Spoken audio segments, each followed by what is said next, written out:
Please subscribe to this channel, so that we are more enthusiastic in providing the best video for you.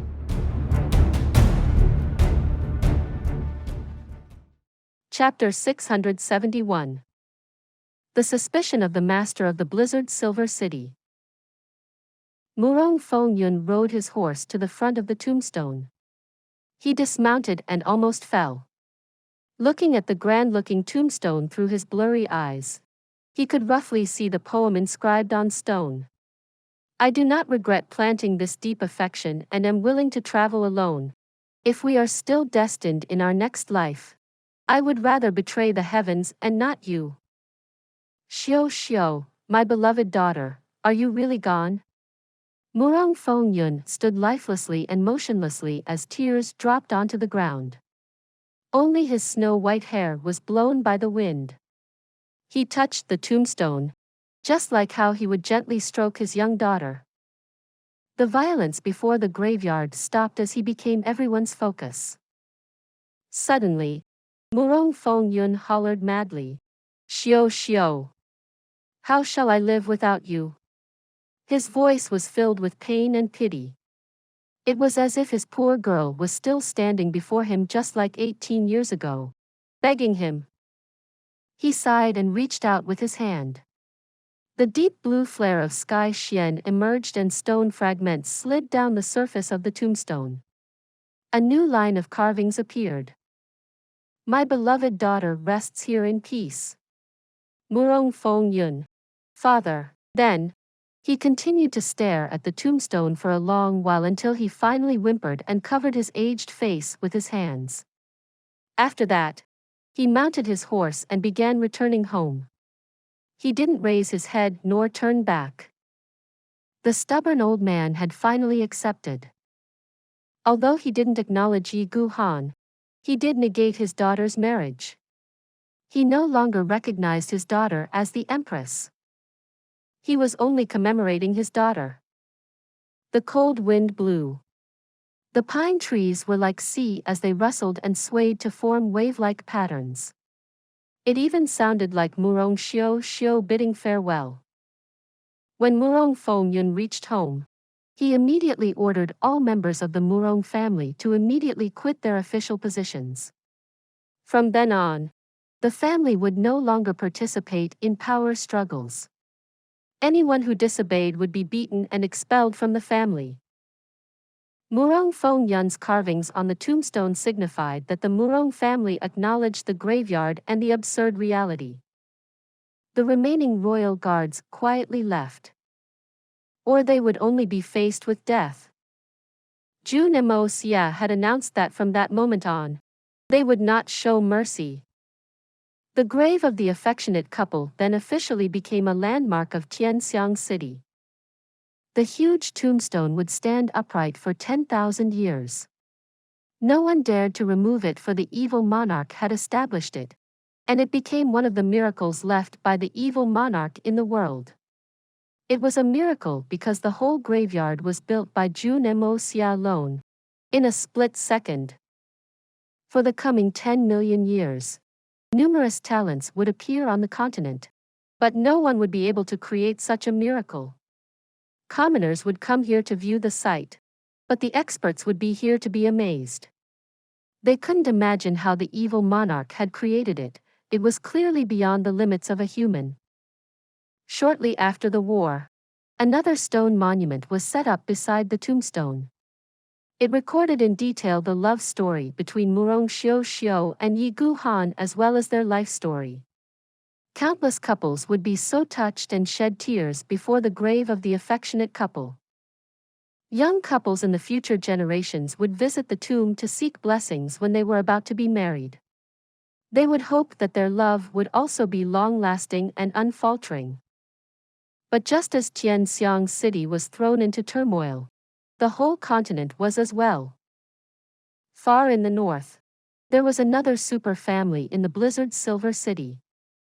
There was a great sense of urgency there.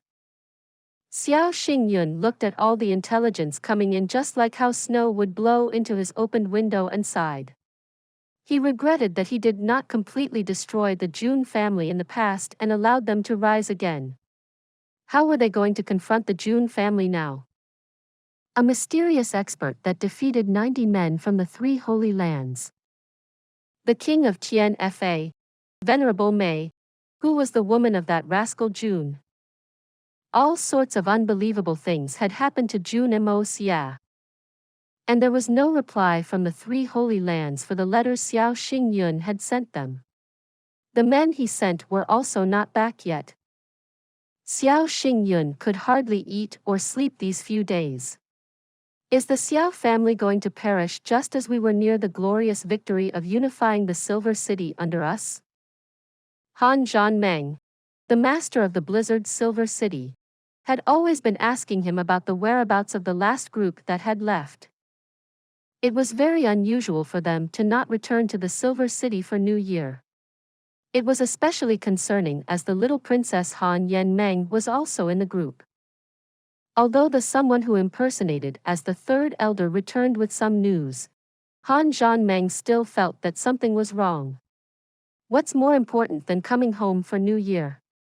With Yan Meng's usual attachment to us, how could she stay outside for so long and still not miss home? It's the New Year. Even your father, who has always been training in seclusion, came out.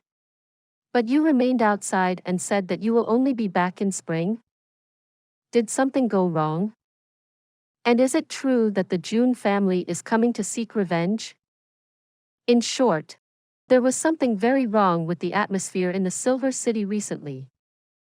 So, Han Zhanmeng frequented the intelligence section lately, causing a lot of anxiety in the Xiao family. They were afraid that Han Zhanmeng would discover their secret plots. It was no longer the time when they could kill the entire Han family without concern. They now needed strong support against the powerful Jun family, and the Han family was obviously counted. Today, Han Zhanmeng came again. He was very suspicious.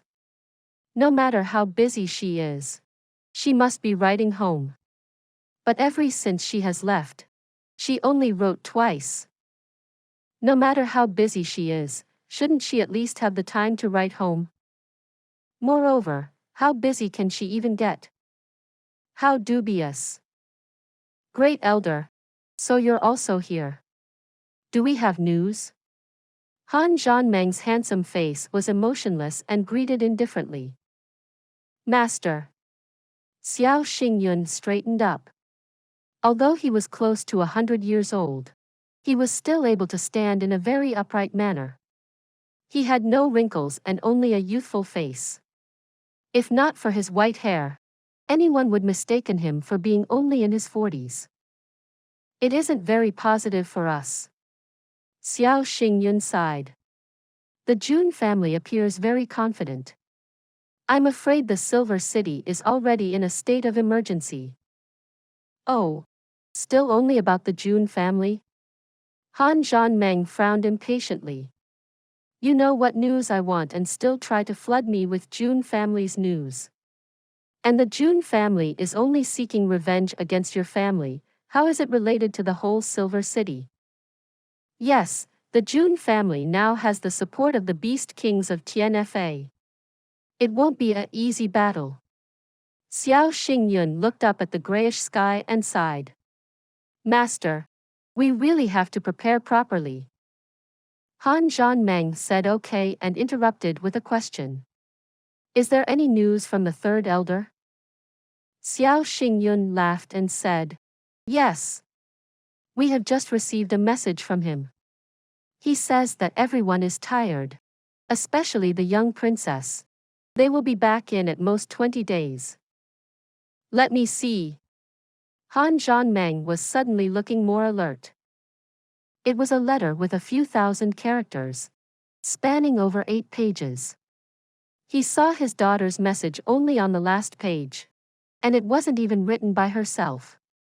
The message described how the little princess was being naughty and missed home and mother. And then it wrote that they would definitely try their best to settle the things occupying them now so they could head back to the Silver City. As he finished reading, Han Zhanmeng only became more suspicious. There is definitely something wrong. It's 8 pages long and Yen Meng can't write by herself. She misses home and they still dragged for months. The elders of the Silver City always made quick decisions and acted quickly. They were never this slow. It was even more dubious for the letter to say that there were no casualties. The matter they were dealing with caused them such trouble. So how could there be no casualties?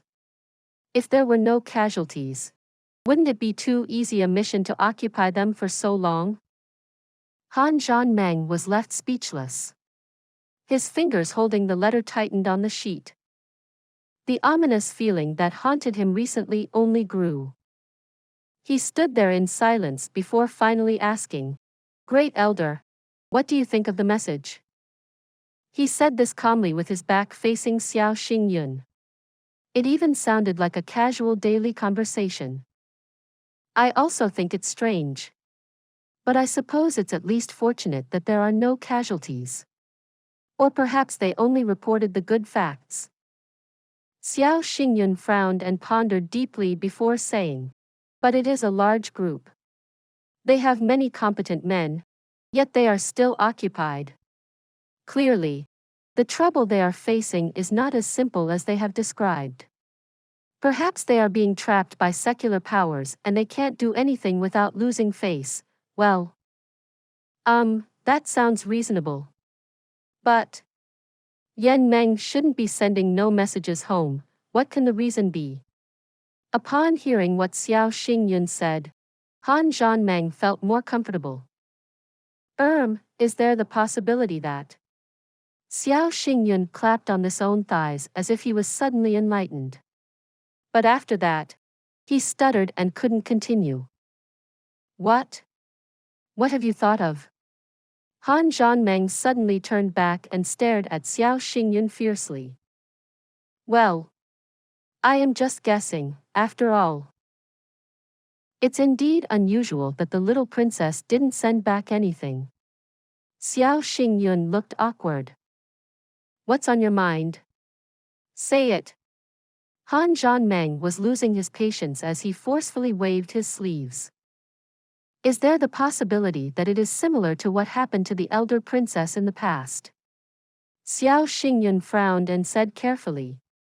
"In which a girl falls in love, causing her to forget everything. Well, it's only my guess, it may not be true." Please subscribe to this channel, so that we are more enthusiastic in providing the best video for you. Chapter 672. Han Yanyao on the snow-capped peak. As a cunning man, Xiao Xingyun was fully aware that Han Zhanmeng was suspicious of the Xiao family, so he had been thinking about how to conceal their intentions lately, but he couldn't find a suitable lie.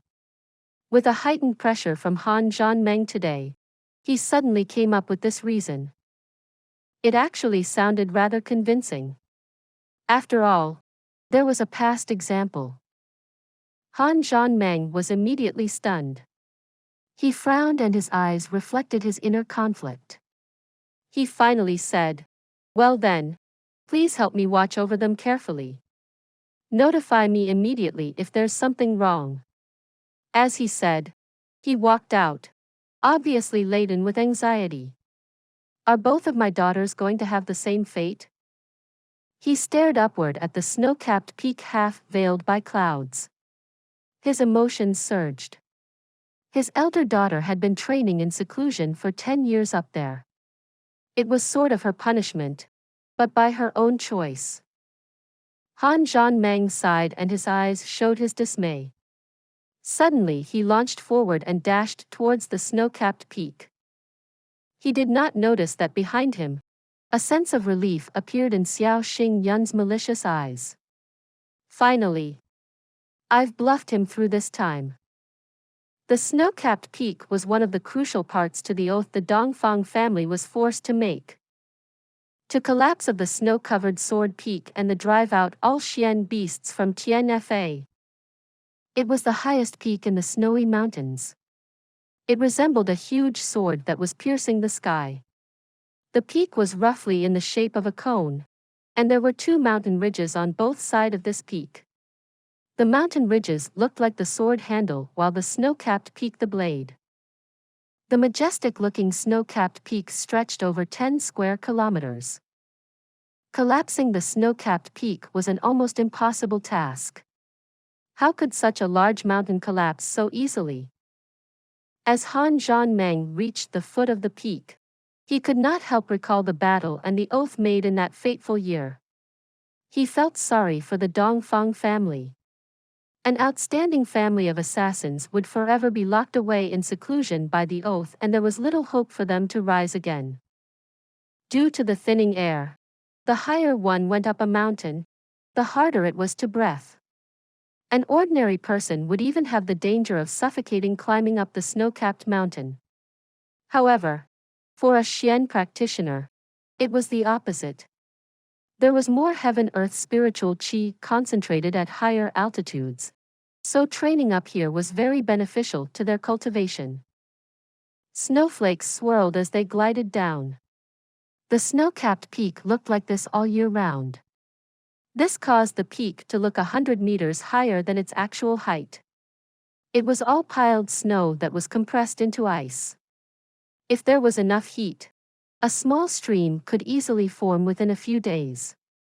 But how could there be so much heat in the first place in a location like this? The cave where Han Yanyao stayed was near the very top of the peak. The temperature there was even lower. It was twice as cold as the foot of the peak. It would also be more beneficial to train there, and many generations of young talents did indeed train there. But the longest they stayed in seclusion was 3 years, while most could only last for a few months. After all, humans were social beings, and the isolation would be soon unbearable and might drive people crazy. Especially in the last few hundred years, training here had slowly become a form of punishment. But Han Yanyao had been staying here for 10 years. As her father, even Han Zhanmeng could not imagine how she had endured the boredom. His wife and the great elder had asked many times for her to come on. But she would always refuse calmly without giving a reason. As Han Zhanmeng continued to sigh softly, the frost-covered entrance of the cave was visible. He stepped into the darkness. It was even colder in the cave than outside. Looking around, it was an icy world. The whole cave was only decorated by the naturally occurring reflective ice walls and shiny icicles. There were no furniture or daily goods. There was nothing one could enjoy. Is this a place where a girl could live? At the center of the cave, a woman in white with her black hair falling over her shoulders was sitting on a raised platform made by ice. She had her eyes closed and hands placed in front of her abdomen. She was training.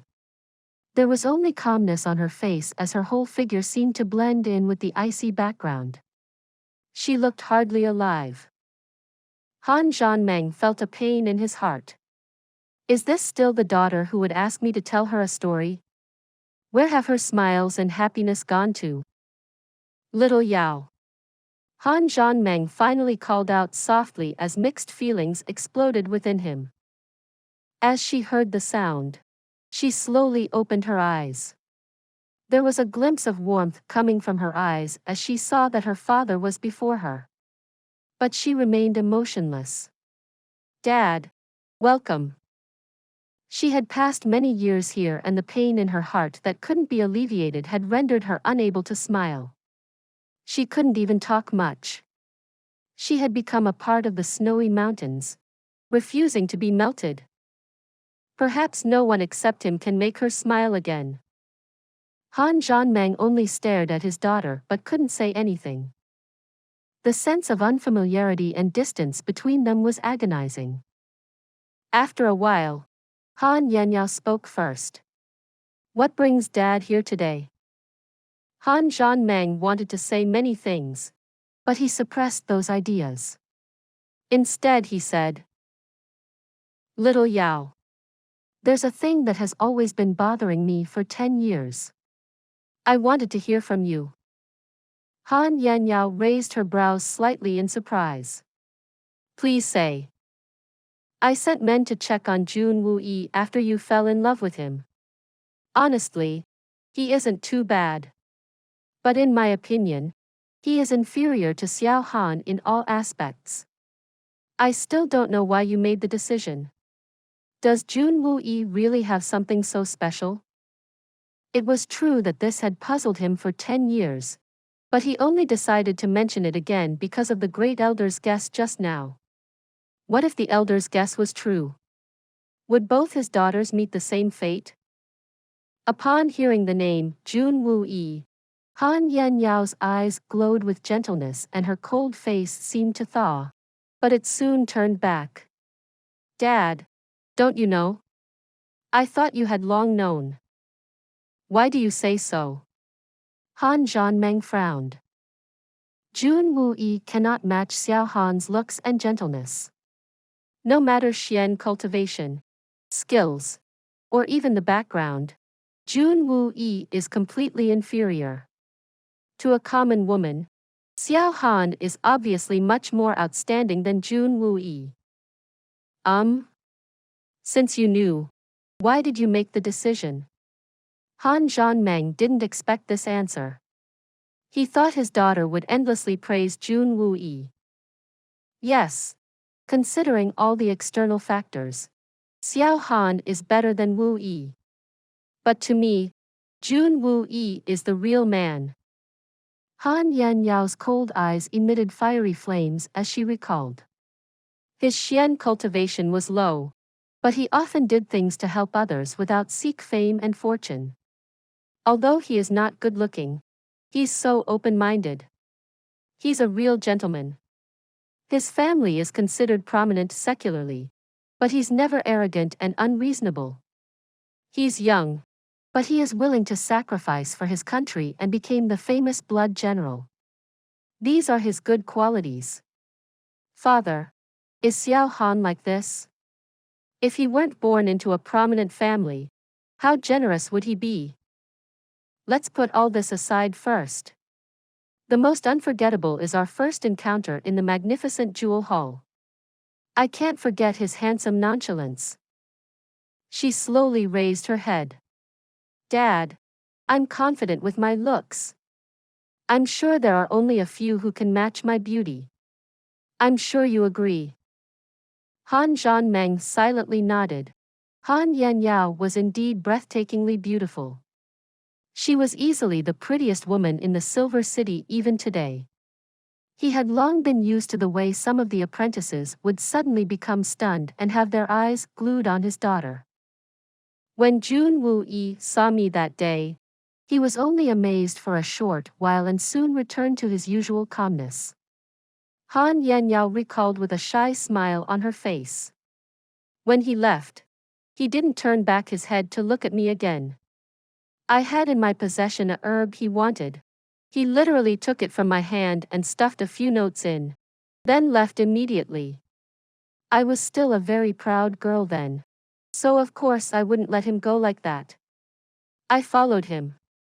My Xian cultivation was much higher than his, so he didn't realize. I wanted to make a fool of him. But I was surprised to find out that he left so hurriedly because one of his lieutenant was poisoned and the antidote was the herb I had had.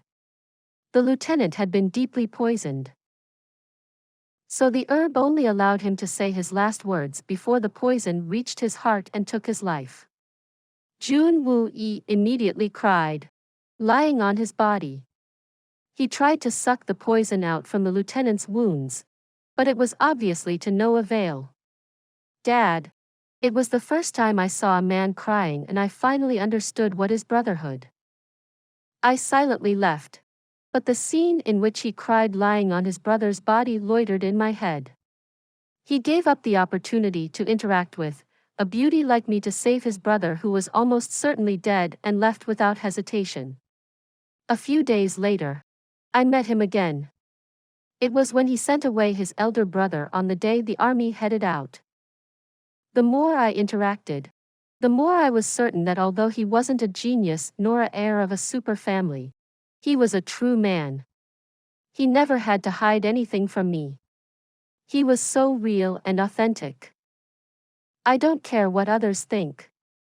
I just feel that Xiao Han is too fake. The way he looks at me is full of lust and makes it seem like I am already his. On the other hand, Jun Yi showed empathy and respect. So I love Jun Yi and despise Xiao Han. She sighed. Perhaps. It's also because of that Xiao Han is chosen by you without my approval while Jun Yi is the one I chose by myself. He's the one that I can entrust my life to. Han Yanyao's voice was calmer than ever, but it sounded like screams of desperation to Han Zhanmeng. The oath or the relationship between the families. I don't know which forced you to settle the marriage. But as we grew up, didn't you realize how stingy Xiao Han is? He would break anyone's limbs if they looked at me a bit longer. And some of them were of his relatives. And don't you know what a playboy he is? As soon as he entered the secular world, he began messing around with girls. He was so peremptory. He would *PE them if they didn't obey. If anyone who tried to stop him was stronger than him, he would say that he was from the Xiao family from the Silver City to get away with it. How despicable. Are you really willing to marry me to him? You can pretend that you didn't know, but I can't. You want a more secure relationship with the Xiao family. I can understand. But will I really be happy if I'm married to him? What Xiao Han did was never a secret. Did you really not know? Dad, you didn't listen to me. Did you know how much despair I was in? I totally gave up on this pathetic life. Tears rolled out from her eyes slowly. Han Zhanmeng listened, so stunned. There was suddenly a heartfelt remorse. Even if he didn't know about all this, he did hear rumors about it. He didn't really care much about it. He thought it would get better when they were married. What could go wrong? But now, he really realized his mistakes. Han Yanyao said exasperatedly, when I met Jun Yi, I finally realized what a monster Xiao Han is. Dad, I'm sure anyone would marry their daughter to Jun Yi instead of him. After the trip to Tian, the Xiao family became arrogant to an astonishing degree. Jun Yi didn't know my identity all along and didn't have the slightest intention to take advantage of the Silver City. The Xiao family sent people to warn him directly. Was that a warning? It was humiliation. And they forced me to return. After that, they used all sorts of ways to punish the Jun family. How ruthless. Jun Hui, a war god, hero of the world. And they killed him together with Jun Meng, an upright and heroic figure, at Tian Guanlin just because of me. What's more, Jun Hui's 2 sons were also killed because of me. 2 bright teenagers. They spared Jun Yi and only made him disabled because they wanted him to feel the endless torment of living a useless life. If I hadn't tried so hard to stop them, the whole family would have been gone. Dad, didn't you know about it? What did you do or say? Dad, my whole life is ruined. She looked blankly at her father. All of them died because of me. If you were Jun Yi, would you still want a trouble-causing woman like me? No matter how much you loved her, so many of your beloved ones died because of her. Could you still accept her? Dad, show some empathy. Everyone says that there's karma. But is there really justice? Violence creates rule in this world. Even those who could bring about justice would hide in the back because of all sorts of reasons. There are so many supremes and superior supremes in the world, and any one of them could stop the tragedy with a word. But did they do anything? They didn't. What can I do? Han Zhanmeng frowned in agony. He couldn't say anything. There seemed to be something blocking his throat. He knew so well that those bystanders without empathy his daughter had mentioned referred to him as well. What could he say to his daughter who was tormented for 10 years? Han Yanyao stood up slowly. She looked in desolation at the snow outside and said slowly, "It's cold here. I feel it too. But I don't want to go back down. I'd rather stay here for life. I don't want to see those familiar yet disgusting faces down there. I want to kill them. All of them. They are not worthy of living. I carved on the walls the names of those from the Jun family who had died because of me on the first day I arrived here. I'm setting an altar for them. All I could do was to pray for their forgiveness. I have nothing here for me to pay tribute to them. There's only me, the sinful woman, and my 3 kowtows a day. I can't do anything else. I know it's all meaningless, but it comforts my conscience. I'm responsible for their death." Han Yanyao was too calm that it was frightening. "And I'm a part of the Jun family. I am Jun Wuyi's woman. Dad, even if there wasn't a proper marriage nor any promise, I have long seen myself as their daughter-in-law. If I really die here someday, please send my body to the Jun family. It's the last request I have for you, Father." Han Zhanmeng stood up and sighed at the heavens. Being parted for so long, he thought he would have many things to say to his daughter. How would he know that he was left completely speechless? Yes, there's karma. Why didn't those who could do something do anything? Daughter, don't be so pessimistic. Perhaps Jun Wuyi will someday be strong enough to bring you back from here. As long as he reaches that level, I will fulfill your wishes. Han Zhanmeng breathed in and promised. Even if it means turning against the Xiao family.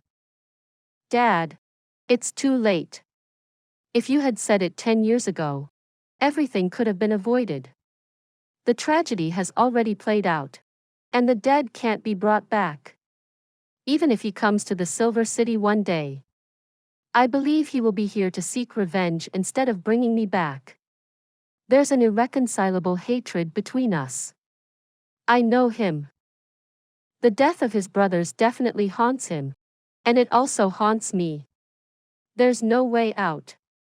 Dad, they are real brothers related by blood. We can support the Xiao family for 1,000 years because of a sworn brotherhood. What about them? She smiled in despair. Dad, the day he reaches the snowy mountain will be the day I'll end my life. I will beg for forgiveness when he finally avenges his brothers. No. Han Zhanmeng's body shook as he said firmly, "You can't do this. How will your mother and I face it? The pain from losing me? I'm sure you'll be sad." But Jun Wuyi was tormented by the loss of his beloved ones every day for 10 years. How could he face it? Dad, Xiao Han said he wanted Jun Wuyi to experience torture for being alive. And he did. I'm sure that for 10 years, he had felt worse than if he were dying. I have to pay the price. And my life is the only thing I can pay with. I just hope by then, our family will not stand by the side of the Xiao family and deepen our sins. Han Zhanmeng sighed again at the heavens. He looked lifeless. Little Yao, perhaps it won't be so far away. The Jun family has announced that they will destroy the Silver City on the 2nd of February. What? Han Yanyao jumped up and looked at her father with surprise and so much joy. Her voice trembled. Dad, are you trying to comfort me? Of course. How can I joke around with this? Han Zhanmeng nodded his head. He felt helpless as he watched the unconcealable joy of his daughter. The enemy is here and my daughter is so happy. The Jun family wants to destroy the whole Silver City, not only the Xiao family. Then, are they strong enough? Won't they be in danger if they don't have enough power? Han Yanyao was concerned. Them? They are stronger than us. Han Zhanmeng laughed bitterly. Don't worry. Great. Don't worry, Dad. Wu Yi won't kill the innocent. When he arrives at the Silver City, he will only seek revenge against the Xiao family. I believe him. Han Yanyao's eyes were filled with hatred. I want them all dead, starting from Xiao Han. I hope so, but the Xiao family. Han Zhanmeng was still very uneasy with what he was feeling lately. He could hardly describe it and could only ponder harder. Xiao family? What about them? They are very unusual lately. Han Zhanmeng sighed. He could only voice his suspicion here in front of his daughter on the summit of the snow-capped peak. What happened? Han Yenya frowned. Very unusual. A group led by the third elder left the snowy mountains at the start of autumn. They are still not back. The intelligence they sent back is very dubious, and I have long realized that. I sent many men out to check, but none of them returned. The Xiao family is becoming more concerned with the intelligence section lately. No intelligence can reach me directly. I feel a great sense of insecurity and imminent danger. The Xiao family, we have been too nice to them all these years. Internal conflict is inevitable. No matter how deep our relationship was. As generations passed, it's not strange that their ambitions grew. I'm just concerned what will happen to my sister. Han Yanyao looked concerned. The great elder speculates that she might be in the same situation as you then. Han Zhanmeng shook his head. But I think there's something else to it. I don't think something bad happened though. Xiao Han and Xiao Feng Wu went as well. It's not strange if she's in the same situation because the whole Xiao family is trash. No wonder I haven't been seeing that bastard Xiao Han. Han Yanyao paused before continuing seriously. Dad, be careful of the Xiao family. And don't get dragged into battle by the Xiao family this time. We can't get involved. Han Zhanmeng sighed and quickly switched the topic. Are you going to still stay here? At most 20 days later and the Jun family will be here. Don't you want to come down? Go down? Han Yanyao smiled dismally. She didn't say any more. Her eyes stared blankly at the snow outside before finally turning back and stood before the ice wall, without moving for a long while. Han Zhanmeng approached the wall and saw it. The 4 memorial tablets. At the end of it was, set up by the unfilial sister-in-law Han Yanyao. Han Zhanmeng finally understood his daughter and felt her sorrow. The 4 names were like mountains that were crushing his daughter and forever separating her from Jun Wu Yi. Even if the Xiao family was gone, the mountains in her heart wouldn't fade away. The dream of her life was shredded the moment the Xiao family attacked Jun Wu Hui. There was no more hope. The only thing that was keeping her going was waiting for Jun Wu Hui's revenge. By then, it would be the time for her to beg for forgiveness with her life. Is this the karma for the one who didn't do anything despite being capable? Han Zhanmeng stood up silently and drifted down the peak, still so troubled. Behind him, a slim figure in white stood amidst the clouds. Her hair danced with the snow and wind as she peered into the distance. On her breathtakingly beautiful face, there were droplets of tears that slid down and immediately froze on the ground. She simply stood there, as if she had always been there on the summit of the snow-capped peak. Please subscribe to this channel, so that we are more enthusiastic in providing the best video for you. Chapter 673. The Blizzard Supreme. Han Feng Shui. Han Zhanmeng did not stop when he came down the snow-covered peak. Instead, he went straight through the main hall of the Blizzard Silver City and quietly left the city through a secret path which led to a covert location the back of the mountain. The only entrance was the secret path.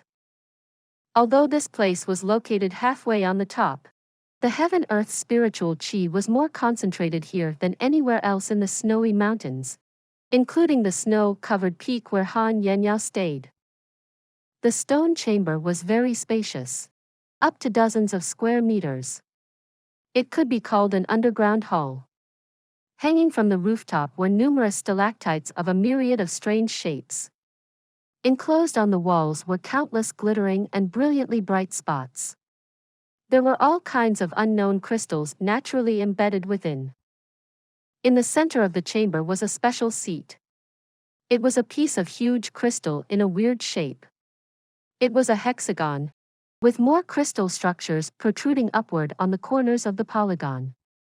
It looked like 6 petals that naturally made the whole structure a lotus-like seat.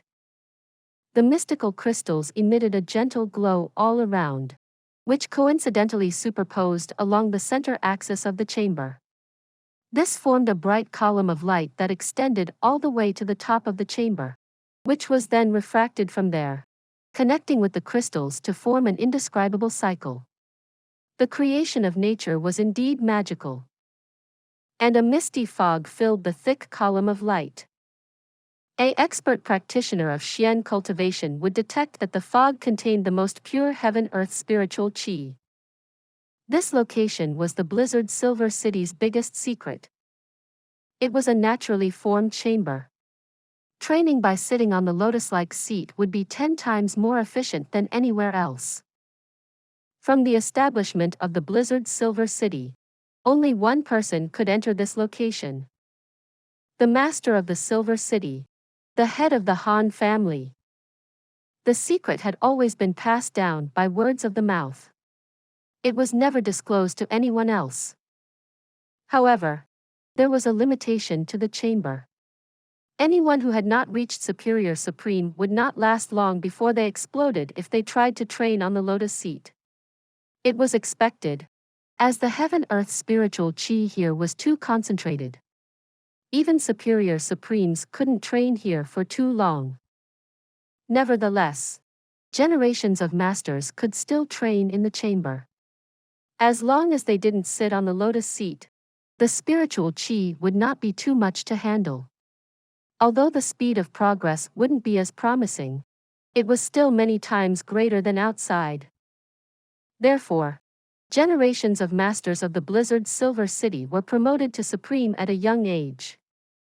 For example, Han Zhanmeng was able to rise above all the other Supremes to reach the level of Superior Supreme before the age of 50 despite his talent only being slightly above mediocre.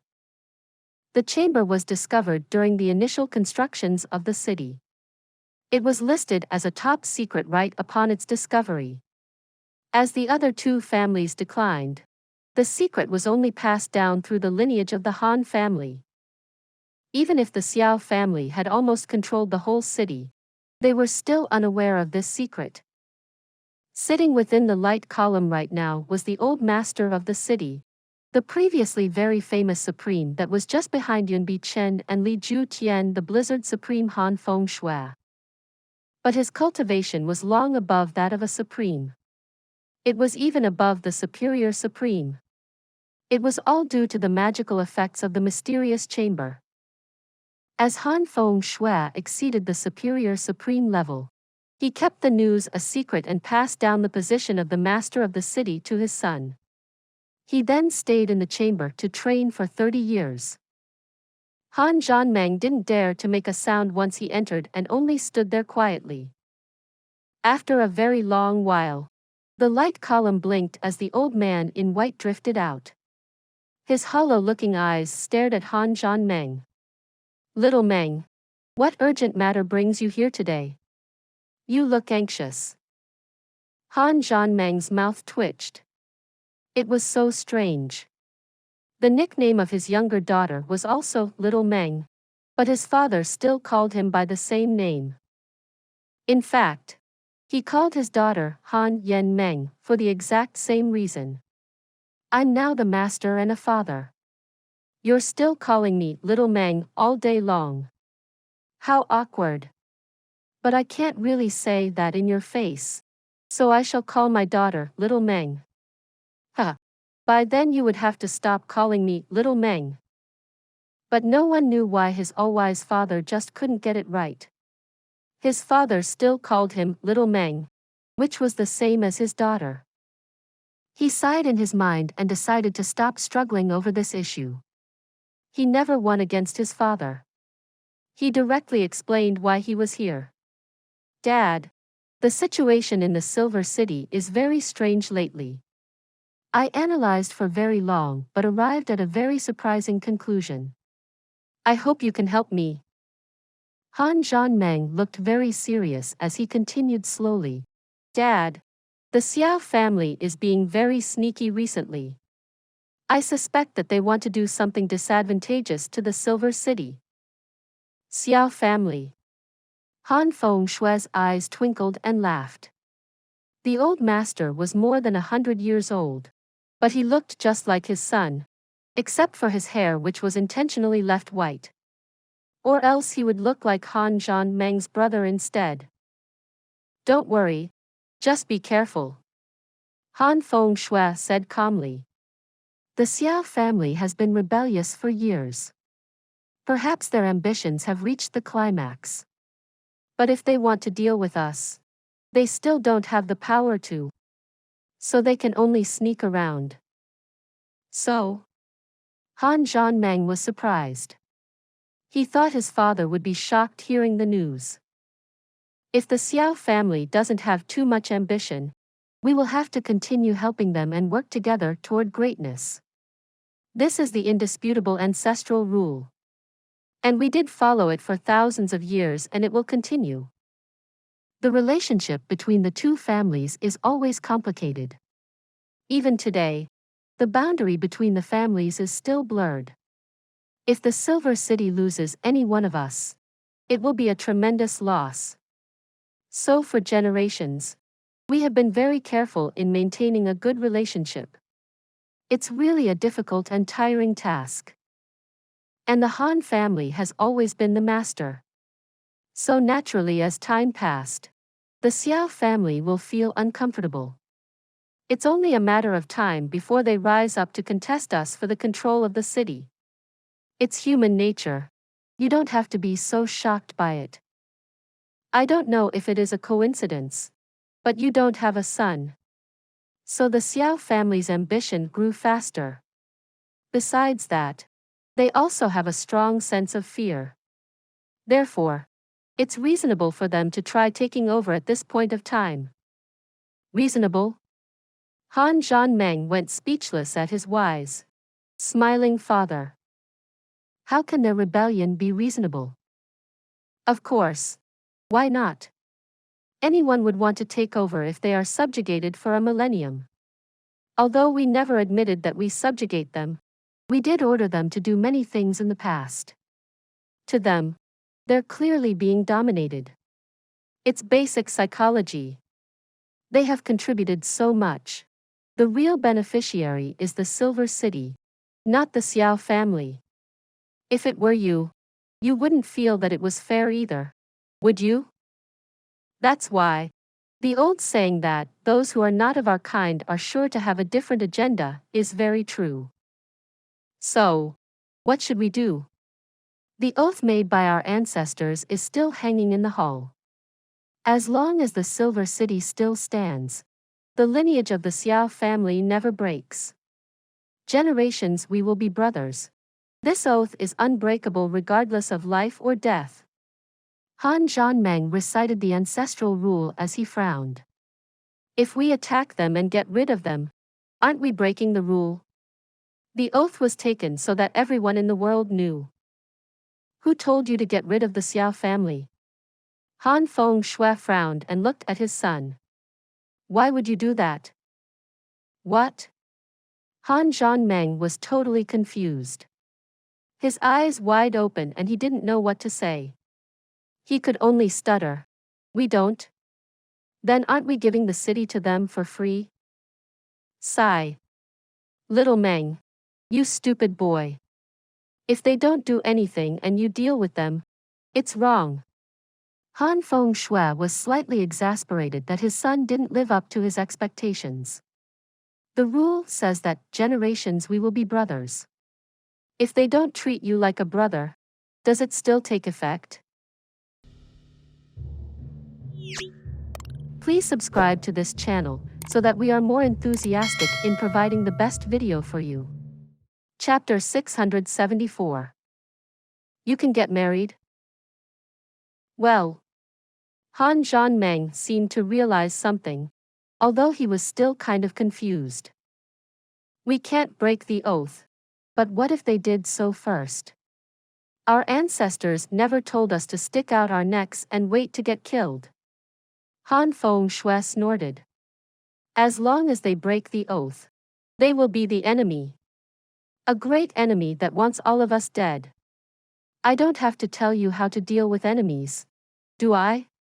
There's a bright side even if they betray us. At least we will be set free from the oath. He didn't continue, and it was clear what he meant. Yes, I understand. Han Zhanmeng was completely convinced as he bowed his head. The older the wiser. My decisiveness is still no match for him. It's good that you understand. Little Meng, remember the phrase, good brothers for this life.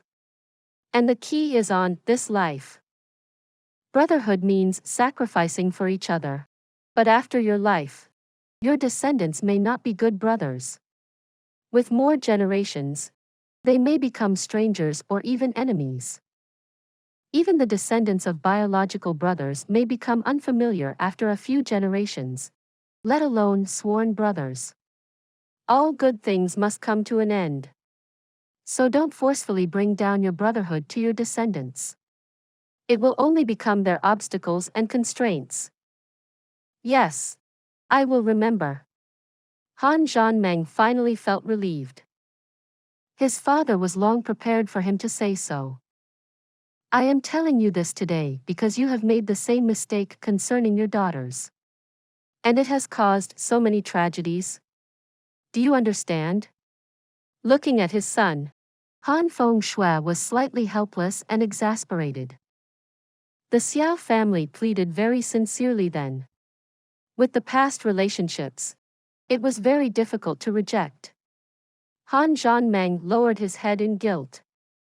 You stopped the Xiao family from further aggression after Yan Yao's incident. So you felt that you owe them. That's why you slowly gave them more power and allowed them to control some important sectors of the Silver City. But you didn't know that it was a path of no return. They won't feel your kindness and intention to reconcile. They will only become more ambitions. So their betrayal is actually a result of your indulgence. Han Feng Shui looked at his son more sternly. You must know that you are the leader of the Silver City. What if they are unhappy? If they really dared to show their ambitions, punish them. As a leader, how can you remain on your position without brutal and firm actions? Your niceness resulted in all this. You must learn from this. It's fortunate that this is happening when I am still alive. Can you imagine what would happen if I died?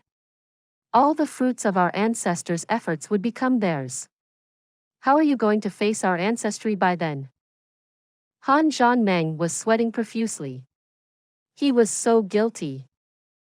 Han Feng Shui smiled and said slowly, well, it's good that you understand. We can still fix this. Now, go back. And wait for them to act first. They will have to know that with us in the Silver City, they can't take over at all. He quietly laughed in sarcasm. With only a bit more than 20 spirit xians and they think they are strong? Han Zhanmeng felt greatly relieved. It was as if there was nothing in the world that could concern him anymore. His father had become a venerable. How could the Xiao family match them? There's another thing. It's about the Jun family. Jun Moxie announced that they will seek revenge against the Xiao family on the 2nd of February. What do you think about this, father? Han Zhanmeng was about to leave the chamber when he thought of this. He asked immediately. It's karma for the Xiao family. They have to bear it themselves. We should not get involved. Han Fengshui's eyes flashed with shrewdness. We can't get involved even if the Xiao family shows no signs of betrayal. Only 10 years and the Jun family has turned from the inferior one to the superior. It's only 10 years. Clearly. We can't mess around with the Jun family. Han Zhanmeng felt a chill down his spine. He nodded his head repeatedly and left. He was suddenly relieved.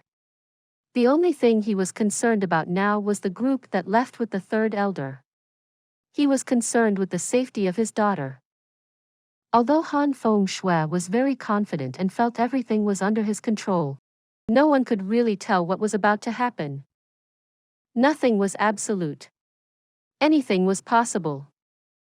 The 14th of January. Jun Moxie was standing before Princess Ling Meng's bed, frowning. He was checking her pulse. Debauchee was looking concerned at the side as she asked anxiously, "How is it?" "She won't die," Jun Moxie said calmly. "Hey, you sound so cold." Debauchee pouted and rolled her eyes at him. "Sister Ling Meng is already so pitiful and you still sound so indifferent. When will she wake up?" "Pitiful? Indeed. But there are definitely many more people in this world who are more pathetic than her. She's fortunate to at least have us." Jun Moxie pulled back his hand and said, "Her injuries aren't so serious. Wen Song Yu's deadly blow wasn't directed at her. She was simply hurt by the impact of her falling mother. Then she hit her head on a rock, hurting her skull, and causing some internal bleeding. That's why she is in a coma. I can wake her up by clearing her internal bruise, but if she wakes up, she will still be in a state of confusion. Her skull injuries haven't healed yet, so if she gets too emotional when we are not around, some of her blood vessels may burst, causing her to become unconscious forever. We should let her remain like this until her skull injuries have healed." Poor Sister Ling Meng, how is she going to face reality when she wakes up? There were tears in her eyes as she looked pitifully at Princess Ling Meng on the bed. But she soon recovered. She stared at Jun Moxie with her big cute eyes and asked jealousy, "Moxie, did your mistress find you today?" "No. She is so busy trying to hide from me. Why would she dare to find me?" Jun Moxie smirked as he pinched Debauchee's smooth face softly. "I have many ways to deal with you little girls. Ha ha ha." Debauchee blushed and protested. "How am I a little girl like her?" If you are not a little girl, then what are you?" Jun Moxie could not help laughing. "I." Debauchee turned her eyes around. She suddenly laughed before making an attractive pose and said with a charming voice, "My body's fully grown. I'm now a woman, so there's no problem marrying." "Oh. Fully grown? Where? Why can't I see? Come here. Let me touch to find out." Jun Moxie appeared surprised and stuck out his hand. "Pervert." Debauchee jumped up to dodge. She cuddled her chest as she said annoyedly, "I said I can get married. Who asked you to touch?" "Oh really? Then I should find you a good husband." Jun Moxie looked more surprised. But he suddenly said seriously, "Little E, what do you think of Tang Yuan? If you find him okay, I'm sure you can get him." Jun Moxie said confidently.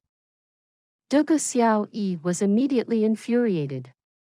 She jumped onto him and bit his shoulder hard with her teeth. Jun Moxie yelled in pain and gritted his teeth. Why are you acting like Snowy? What a strong pair of jaws you have. He suddenly realized that he had not been seeing Snowy recently. So he asked, where's it now? It has grown big. I can't cuddle him anymore. Debauchee blew a whistle proudly. With a flash, a white figure dashed in and jumped onto Jun Moxie's lap. It was Snowy. Wah! You're really heavy. Jun Moxie grabbed its paws and looked at it. It was now at least 25 kilograms. How fast he had grown. When Sister Xuan was here, she fed it a lot. So he grew fatter and bigger. It has become Big Snowy. It's no longer as cute. Suddenly she became very excited. But it's now very strong. Even my brothers can't win a fight against it. Ah! Jun Moxie was shocked. How old is this little beast? How can it win those buff sons of the Dugu family? Please subscribe to this channel, so that we are more enthusiastic in providing the best video for you. Chapter 675. Conquering the world in no time and unifying everyone for centuries. Jun Moxie didn't know that when Mei Xuan was here, she gave Snowy the best food that many leopard kings couldn't even enjoy. Coupled with Snowy being upranked by Jun Moxie, its growth was naturally rapid. In fact, all its nutritions had yet to be absorbed. When they did, Snowy would be able to match a level 8 Xian beast even when it was not fully grown. A level 8 Xian beast could match a Sky Xian expert. But when Jun Moxie heard Mei Xuan's name, he began to feel lonely. She's been gone for so long. She was told to return on the 2nd of February, there's just a few days left. Debauchee was sensitive enough to notice him drifting away. She said worriedly, Moxie, don't abandon me when you have Sis Xuan. I'm already yours. Even before Sis Xuan fell in love with you. Jun Moxie almost spat his mouthful of tea out. He asked dumbfoundedly, what? Since when? Why don't I know? I'm yours. Yours. Debauchee pouted. You can't abandon me. Of course. Jun Moxie suddenly looked so happy as he reached out with both of his hands. Come, obedient little E. Let me hug you and kiss you, and check whether you are fully grown. Debauchee screamed and looked at him trembling. What do you want to do? Don't mess around. You're mine. What's wrong with kissing and hugging? Isn't it normal? Come, don't be shy. Jun Moxie smirked harder. Don't come near me. I will scream. Debauchee hopped to the doors. Her face was pale and her heart raced. No. I saw that day that you were really rough with her. I. She suddenly turned back and escaped. Jun Moxie was stunned. He suddenly laughed out loud uncontrollably. She even saw that? Jun Moxie could not help thinking about Guan Qinghan. Coupled with what Debauchee had just said. A flame started to grow in him. Debauchee, that girl is actually cute most of the time. He walked out of the door smiling to see if Debauchee was still near. Unexpectedly, hopping over toward him was Han Yenmeng. Jun Moxie laughed and said, Aya, my mistress. What a coincidence. Are you coming to warm my bed? Quick. Let's quickly do it when the sun is still up. Seeing it was him, Han Yenmeng screamed and ran away fanatically, not knowing where she was going. He was able to tease the two little girls in succession, really satisfying the young Master Jun. He laughed and returned to his own courtyard. He was planning to go into the Hongjun Pagoda to make his pills, but he was stopped by Jun Xie. The 2nd of February was nearing. Jun Xie was training harder than ever, so Jun Moxie was surprised to see him here. It's near. What are your plans? Jun Xie had been curious about this for a while. He finally couldn't resist asking. His eyes were burning with anticipation. We just need to wait. Jun Moxie answered. As long as those from Tian Fa and the Dongfang family arrived, we will mobilize. The Silver City is far away. Even if we leave now, it isn't guaranteed that we will reach there by 2nd of February. What are we going to do? Jun Xie couldn't wait any longer. Third uncle. There are flying beasts in Tian Fa forest. Jun Moxie smiled. I've prepared everything. When everyone is here, we will embark. I see. Jun Xie was immediately relieved. There was suddenly the sound of conversation at the door. The guard could be heard asking, Young mister, may I ask who are you?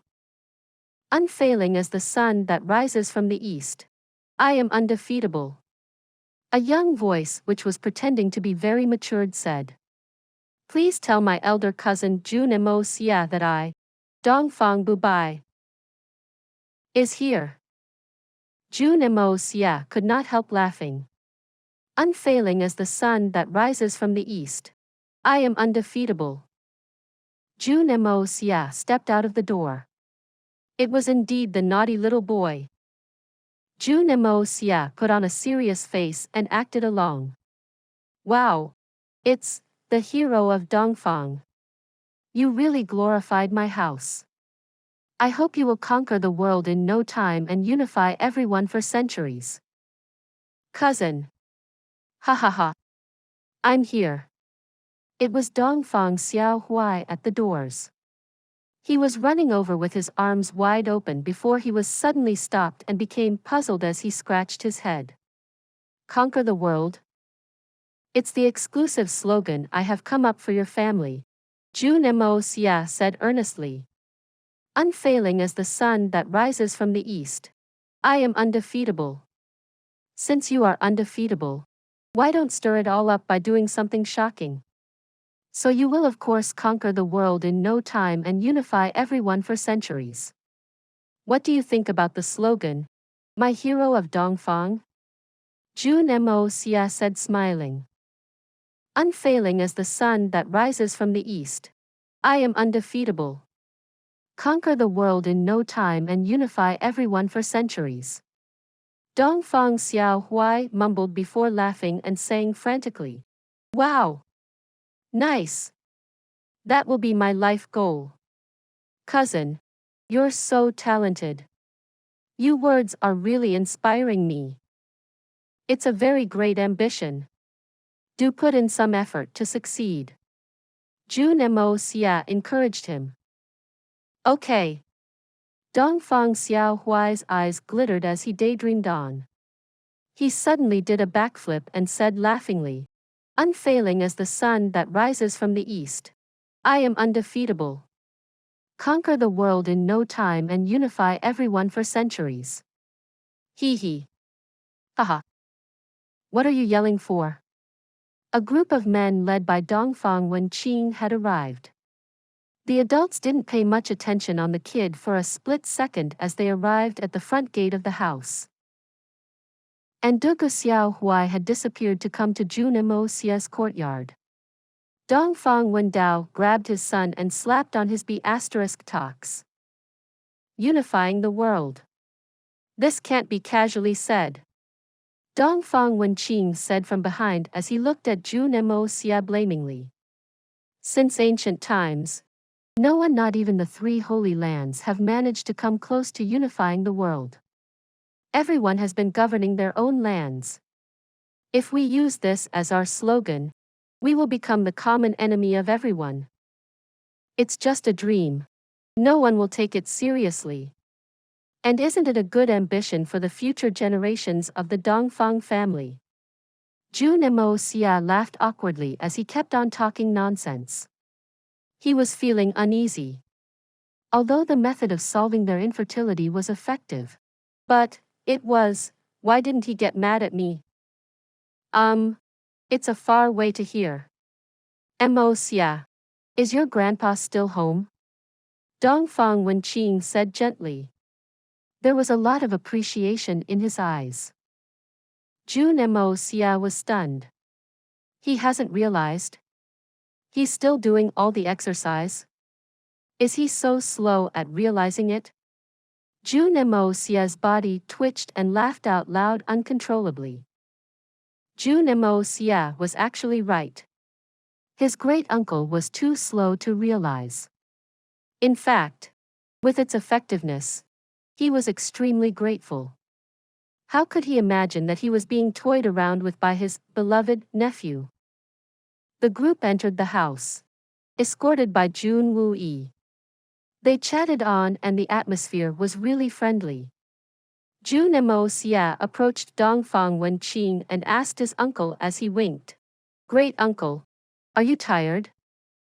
How could I not be with the long journey? What's on your mind all the time? Do you want to get busted?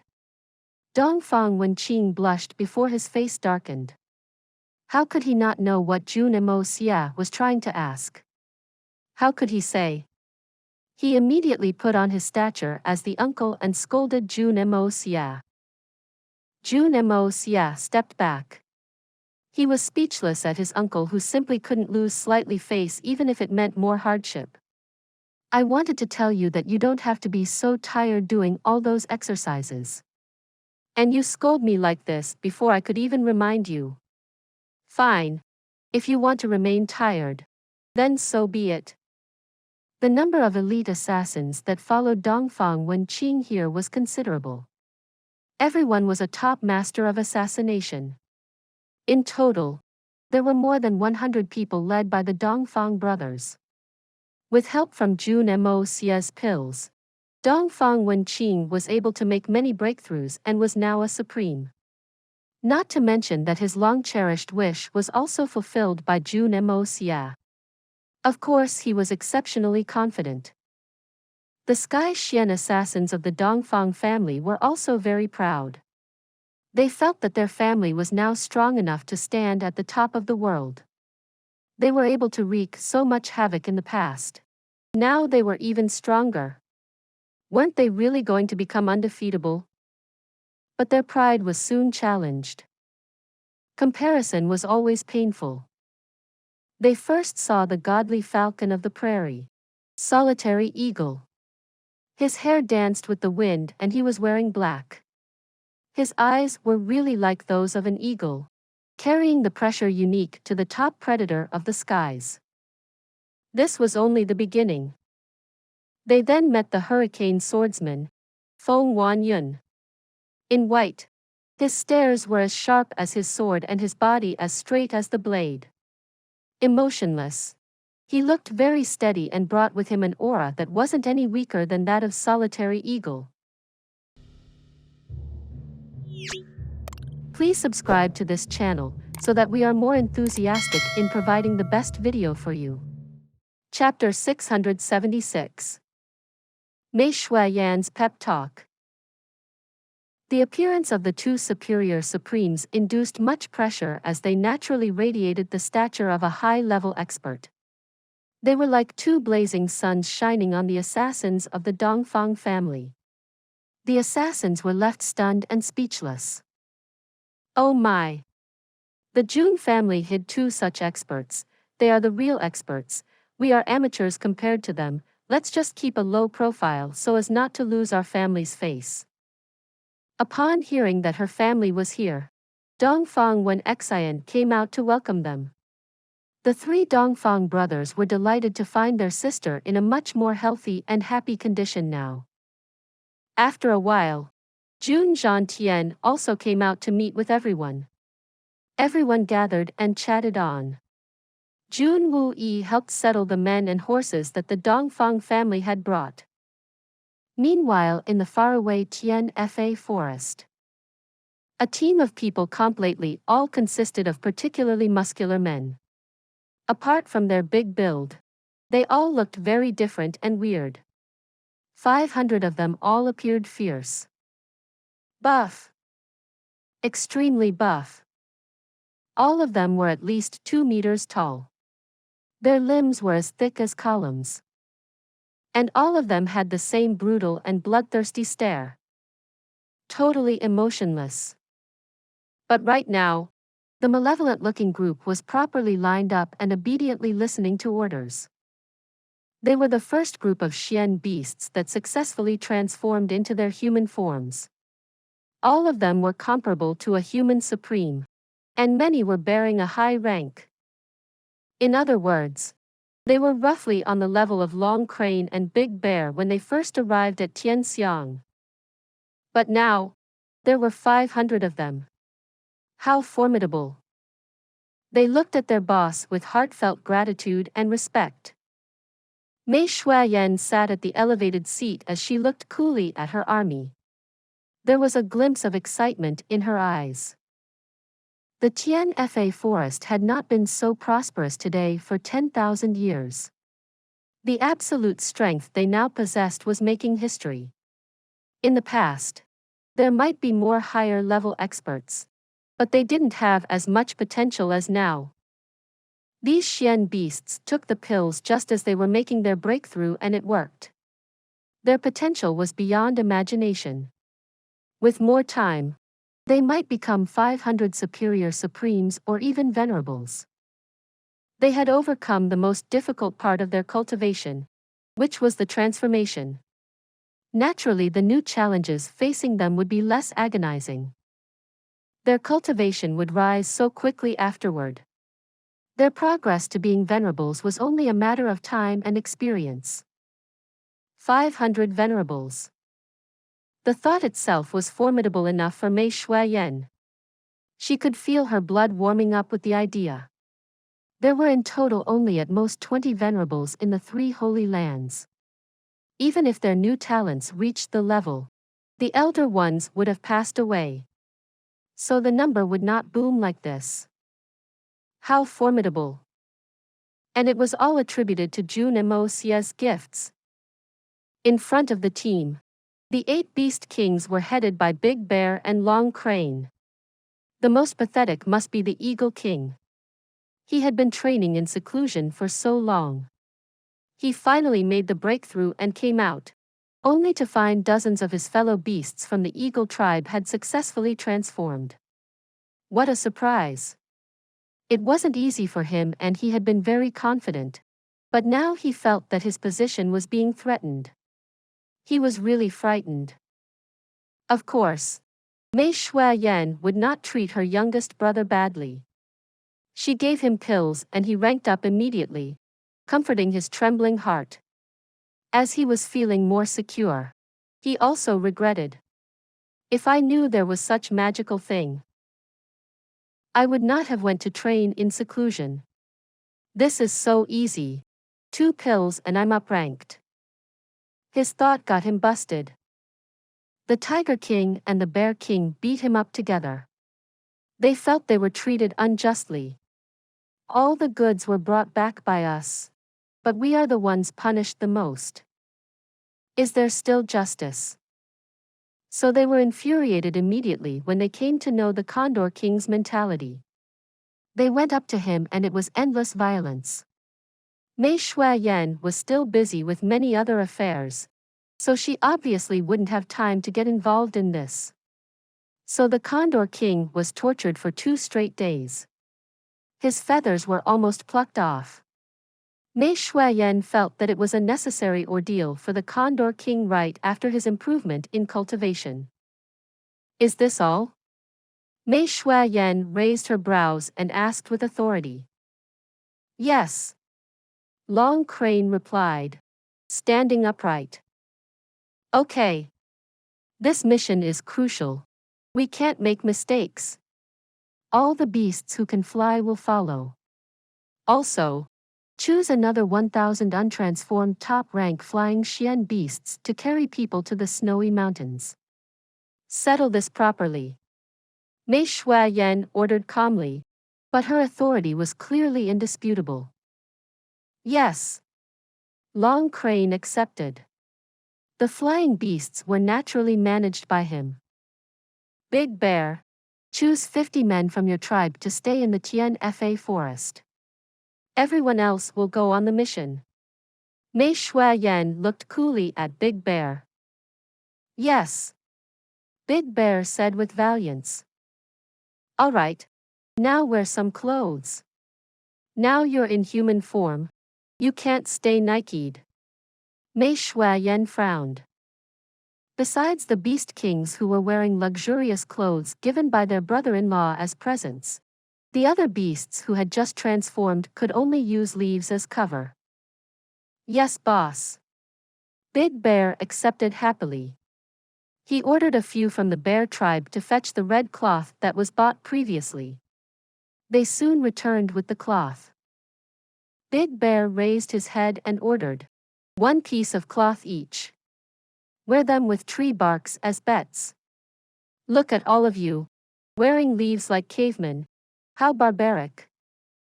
He then turned to Mei Shuayan and said, Boss, what if we brought back the bearskin coats that time? Get lost. That was all Mei Shuayan could say. How dare he still mention? Big Bear stepped back and quickly turned around.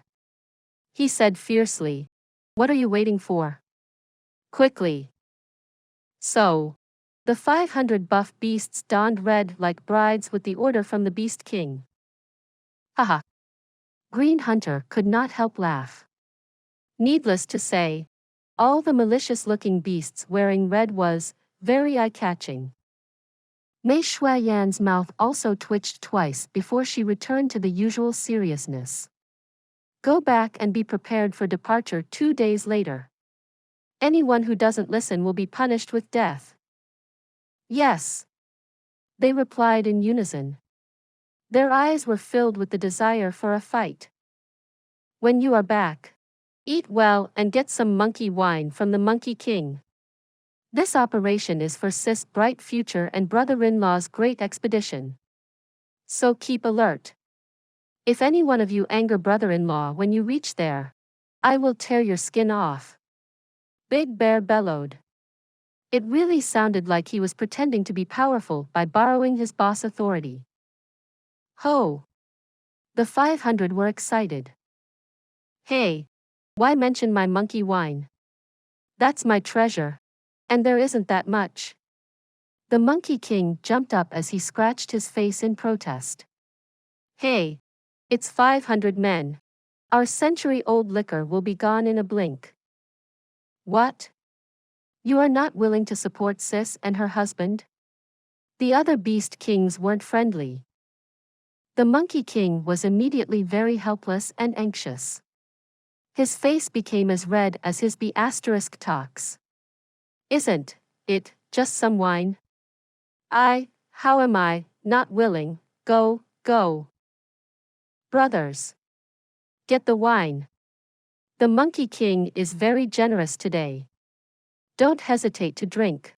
If you can't finish it, you can bring it home. Big Bear waved his arm, heightening the atmosphere. Wah! An awkward cry echoed in the forest. As the Monkey King was still staring blankly and hopelessly, the 500 beasts moved toward the monkey tribe like 500 joyous brides. The red cloth reddened the snow on the ground. They were like balls of flame moving around the forest. Mei Shuayan could not help smiling. She stood up and walked down with Green Hunter. Sis. The Monkey King looked at her pathetically. Isn't it just some wine? Mei Shuayan rolled her eyes at him. She then said softly, I will give you 1 more pill. How's that? Really? The Monkey King's eyes widened as his eyeballs turned red. Yes. Mei Shuayan nodded with a smile. Wahaha. Whoa. The Monkey King made another strange cry. He did a dozen backflips and dashed out. Everyone could hear him along the way. Drink. Drink as much as you want. If you don't have enough, I will open up my secret chamber. Please subscribe to this channel so that we are more enthusiastic in providing the best video for you. Chapter 677. The Masters of the Three Holy Lands. Seeing the Monkey King's hilarious actions, even Green Hunter, who was concerned with many things, could not help start laughing. In the distance, beasts in human form in red were chasing each other for the wine as the fragrance of liquor diffused throughout the forest. Meanwhile, there were new developments on a sky-reaching peak far away from civilization. It was an isolated peak surrounded by mountain ranges. It was near the Pillar of Heaven's mountains. It was clearly peaking at a higher altitude than the surrounding mountains and hills. Clouds also encircled the peak like strings of white thread, creating a sense of mysteriousness and ambiguity. An elegant figure came with the wind, ascending without a pause and starting from the foot of the mountain. With a wave of his sleeves, a gentle and slow wind slowly rushed out, but a pile of rocks in front of him suddenly and silently turned into powder. With another wave, the powdery dust blew away into the distance. A spacious platform that was 50 square kilometers emerged on the summit from nowhere. The man smiled as he reached out his hands and grabbed at thin air.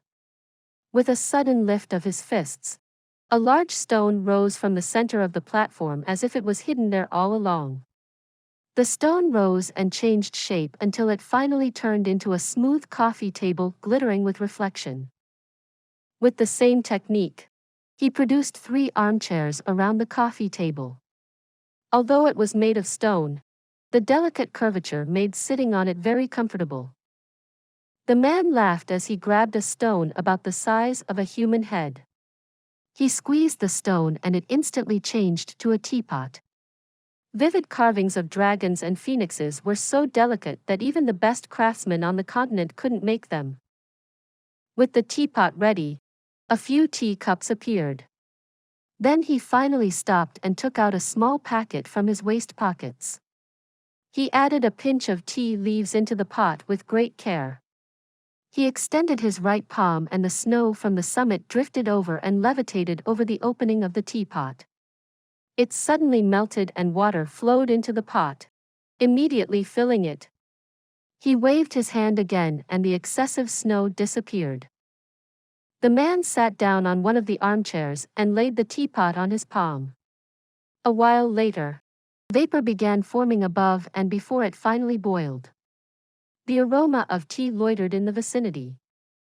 Softly lifting the teapot, he poured some for himself. The light green tea was crystal clear. The fragrance immediately intensified. With a sip, he couldn't help smiling satisfyingly. Judging from his looks, he was only around 30. The skin on his face looked smooth. The color and texture of his lips and teeth appeared just right. His eyes were bright like the moon and his brows were like paintings of the mountain. Clad in white, he had a pale green waist belt. He tightened it slightly, leaving him with more handsome nonchalance and sanctity. He leisurely sat down amidst the mountains and hills just like how he would at home. The freezing mountain breeze swayed his clothes and hair as if he was about to depart with it. Anyone would see him as a handsome and ambitious scholar, not someone with such astonishing techniques. 2 figures suddenly popped up behind him ominously as if they had always been there. It all happened in complete silence and caused no disturbance to the clouds nearby. "You're here," the man in white said coolly without even turning his head. "I have prepared tea for you. It was boiled thrice and it is now the most appropriate time to drink. It's from the only tea tree in the elusive world of immortals that's over 10,000 years old. It only produces 2 ounces of tea each year. You're lucky." Behind him was an old man in purple and a middle-aged man in linen.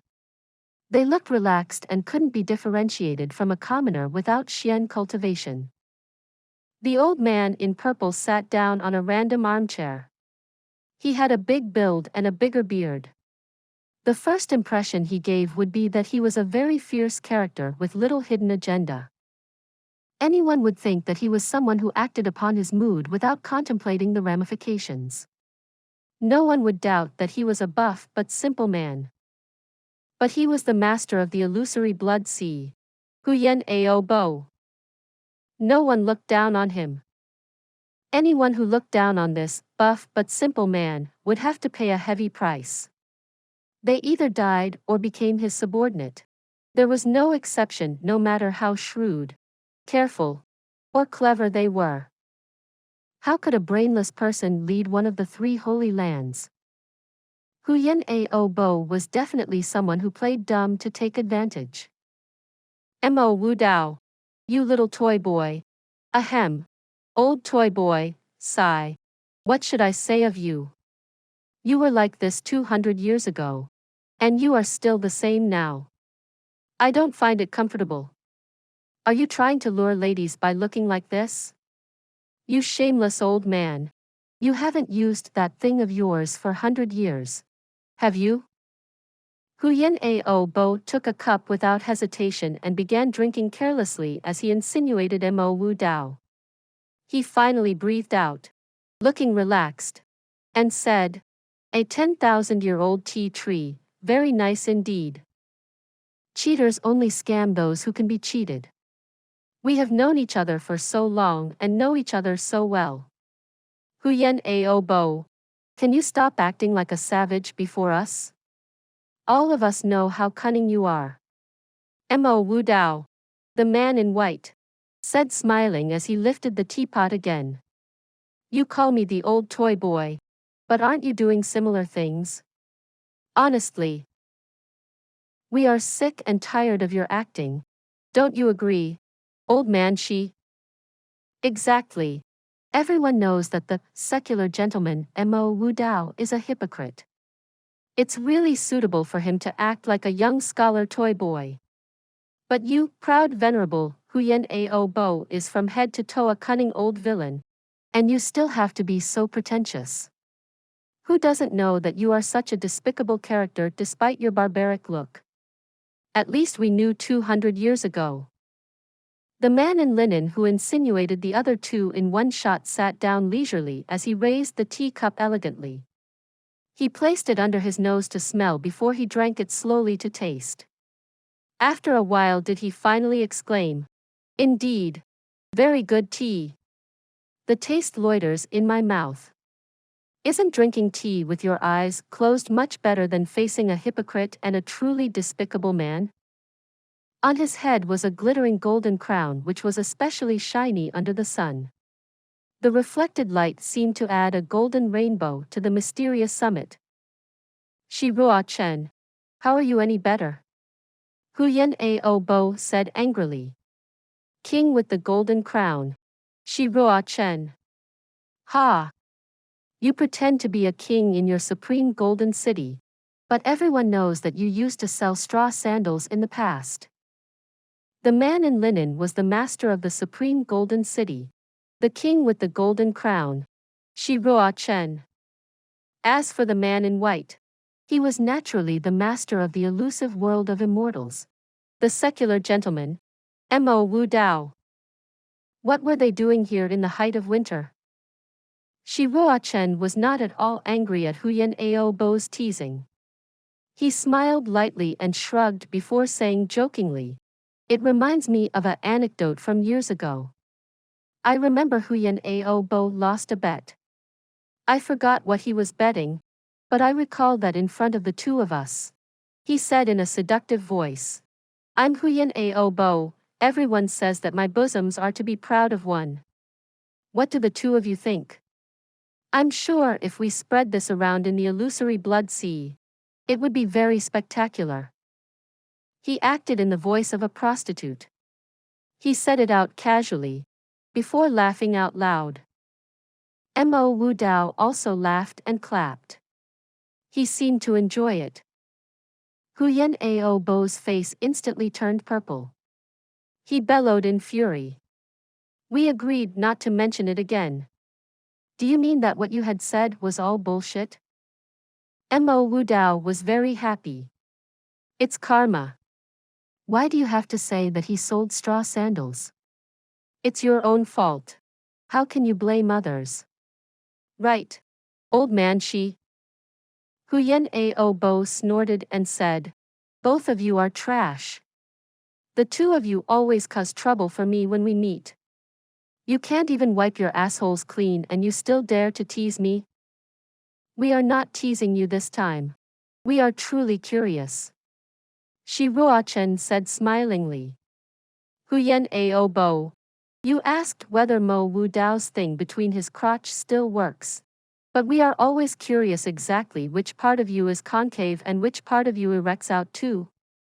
But we recently knew that you have a son who's only around 50 years old when you're already 300. Wow. Your body really concaves and erects in the right places, ha ha ha. Please subscribe to this channel, so that we are more enthusiastic in providing the best video for you. Chapter 678. Jun Moxie is the biggest scourge. Mo Wu Dao then laughed really hard. He even had to support himself with the coffee table and couldn't breathe properly. Shi Ruochen put on a very serious face when he said it.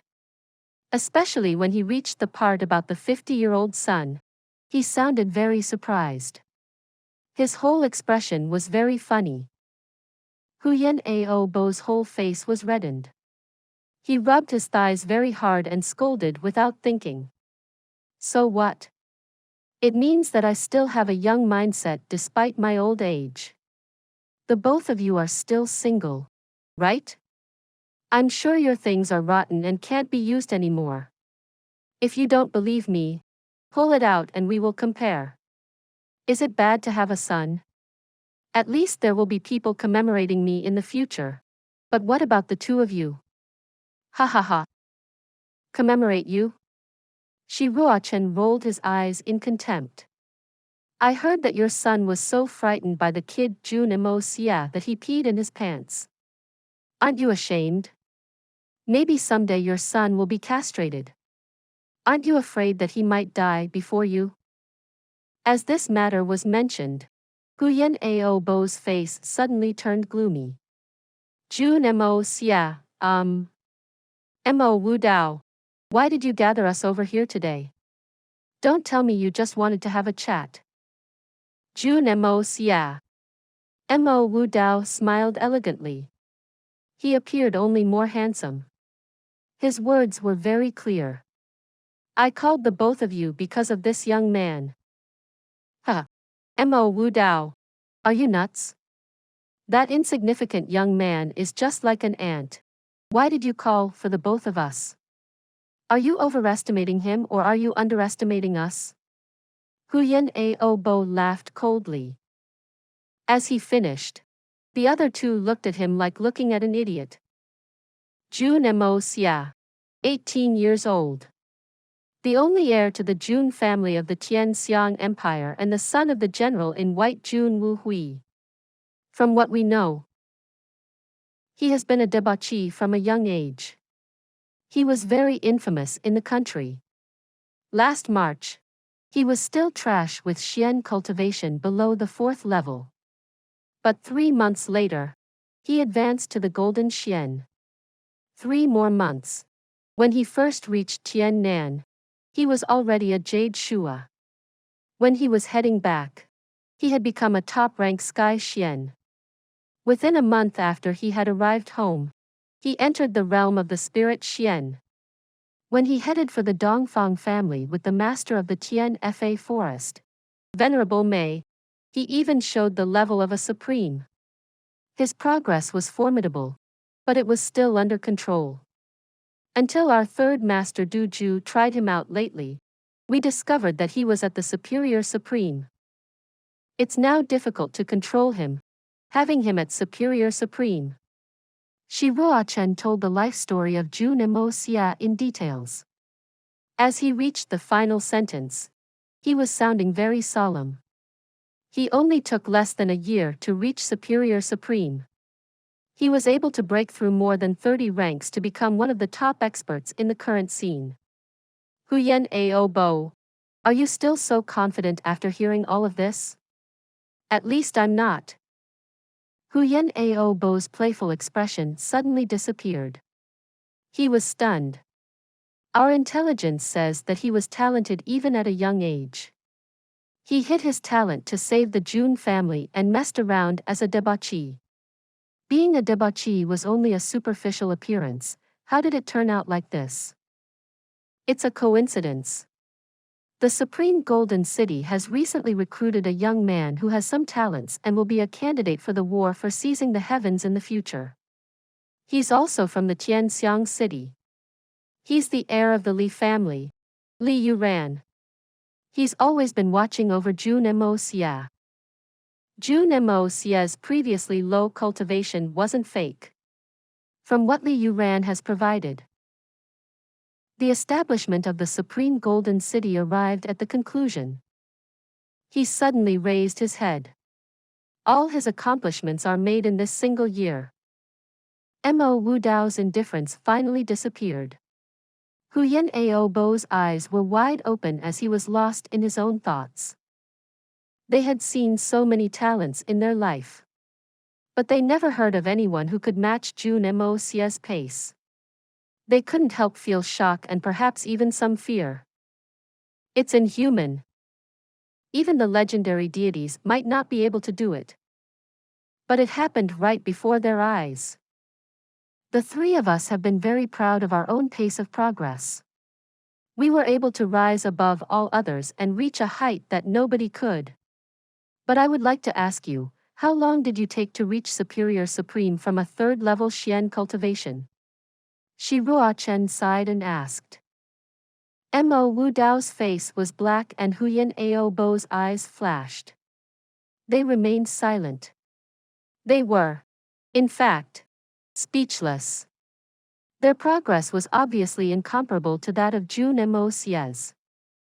They were about the same age and had similar cultivation. They had always been confident in their talent and progress. And they only took 50 years to reach Superior Supreme. Their speed could be called miraculous.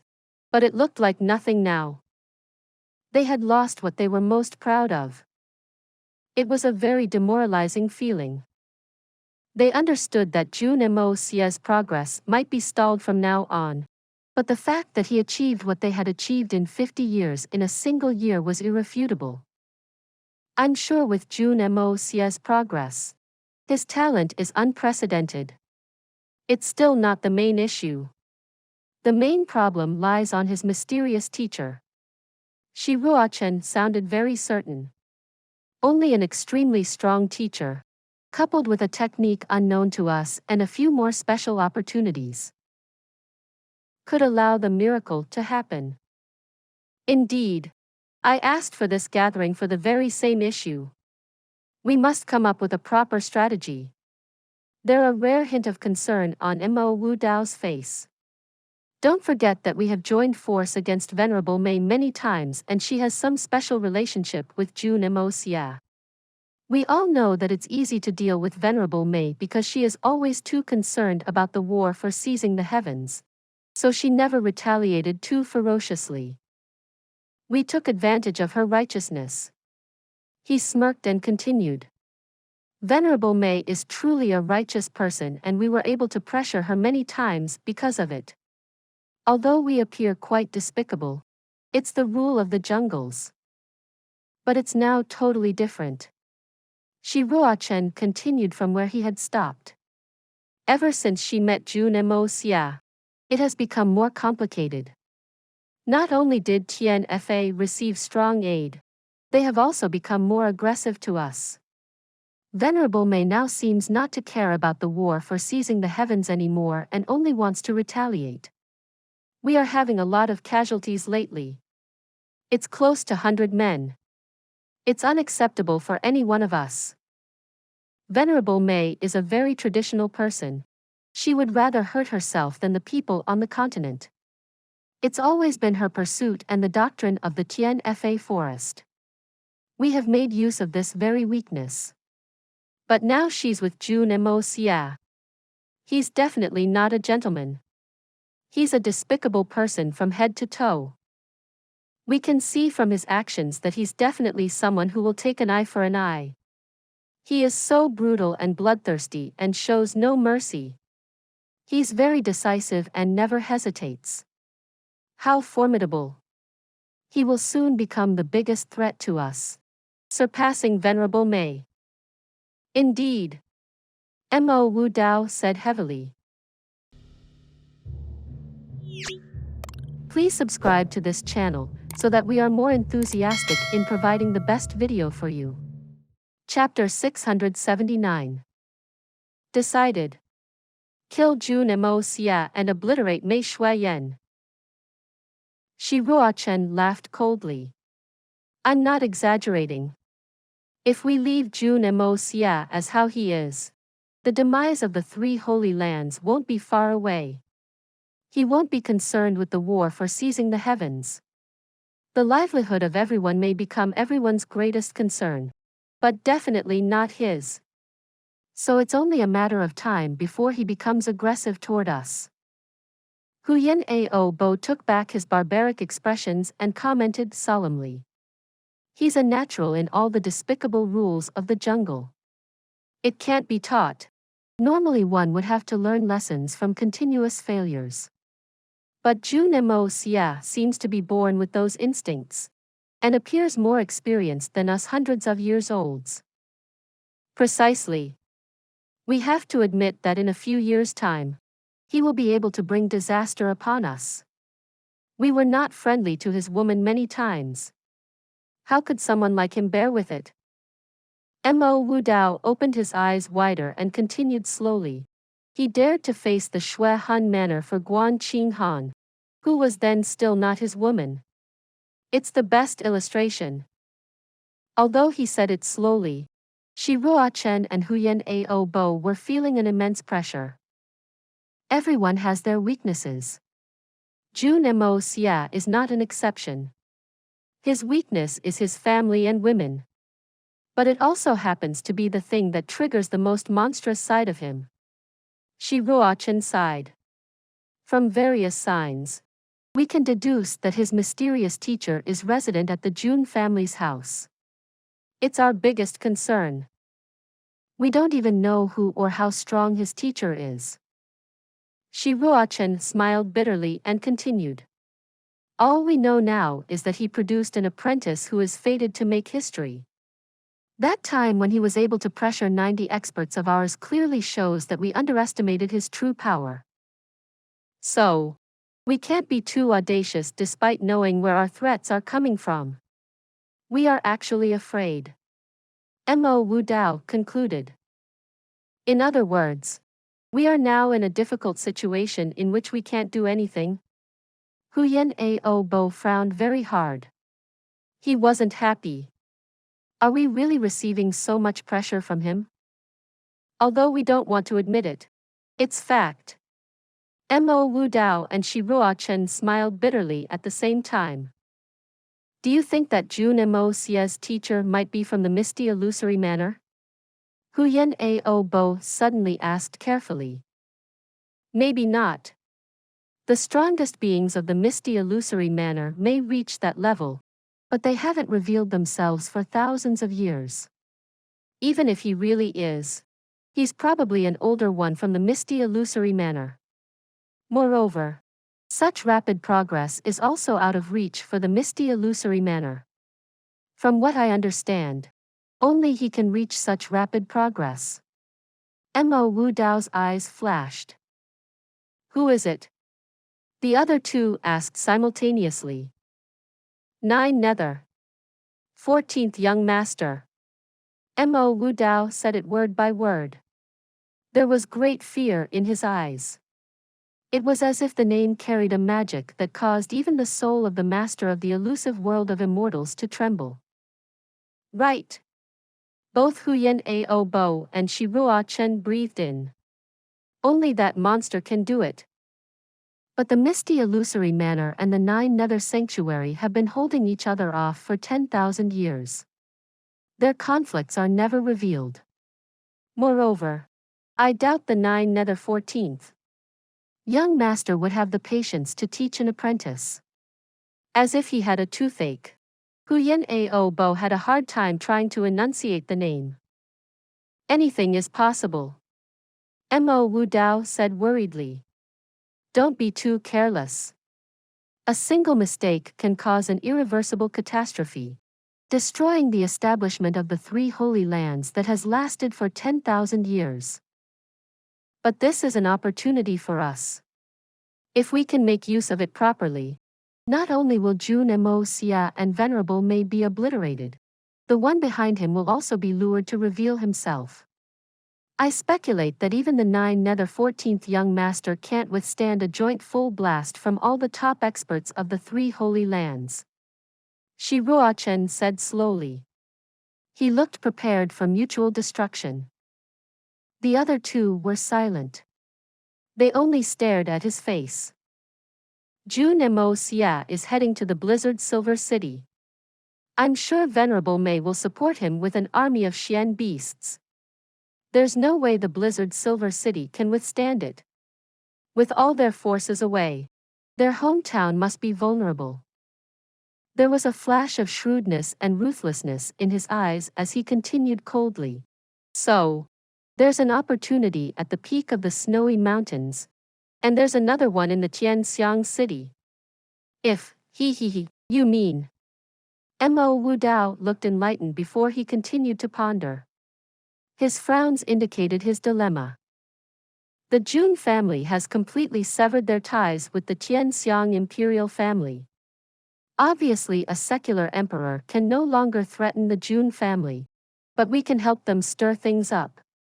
We will each support a prince and encourage all sorts of secular powers to pressure the Jun family and cross their red line. We will see what they will do.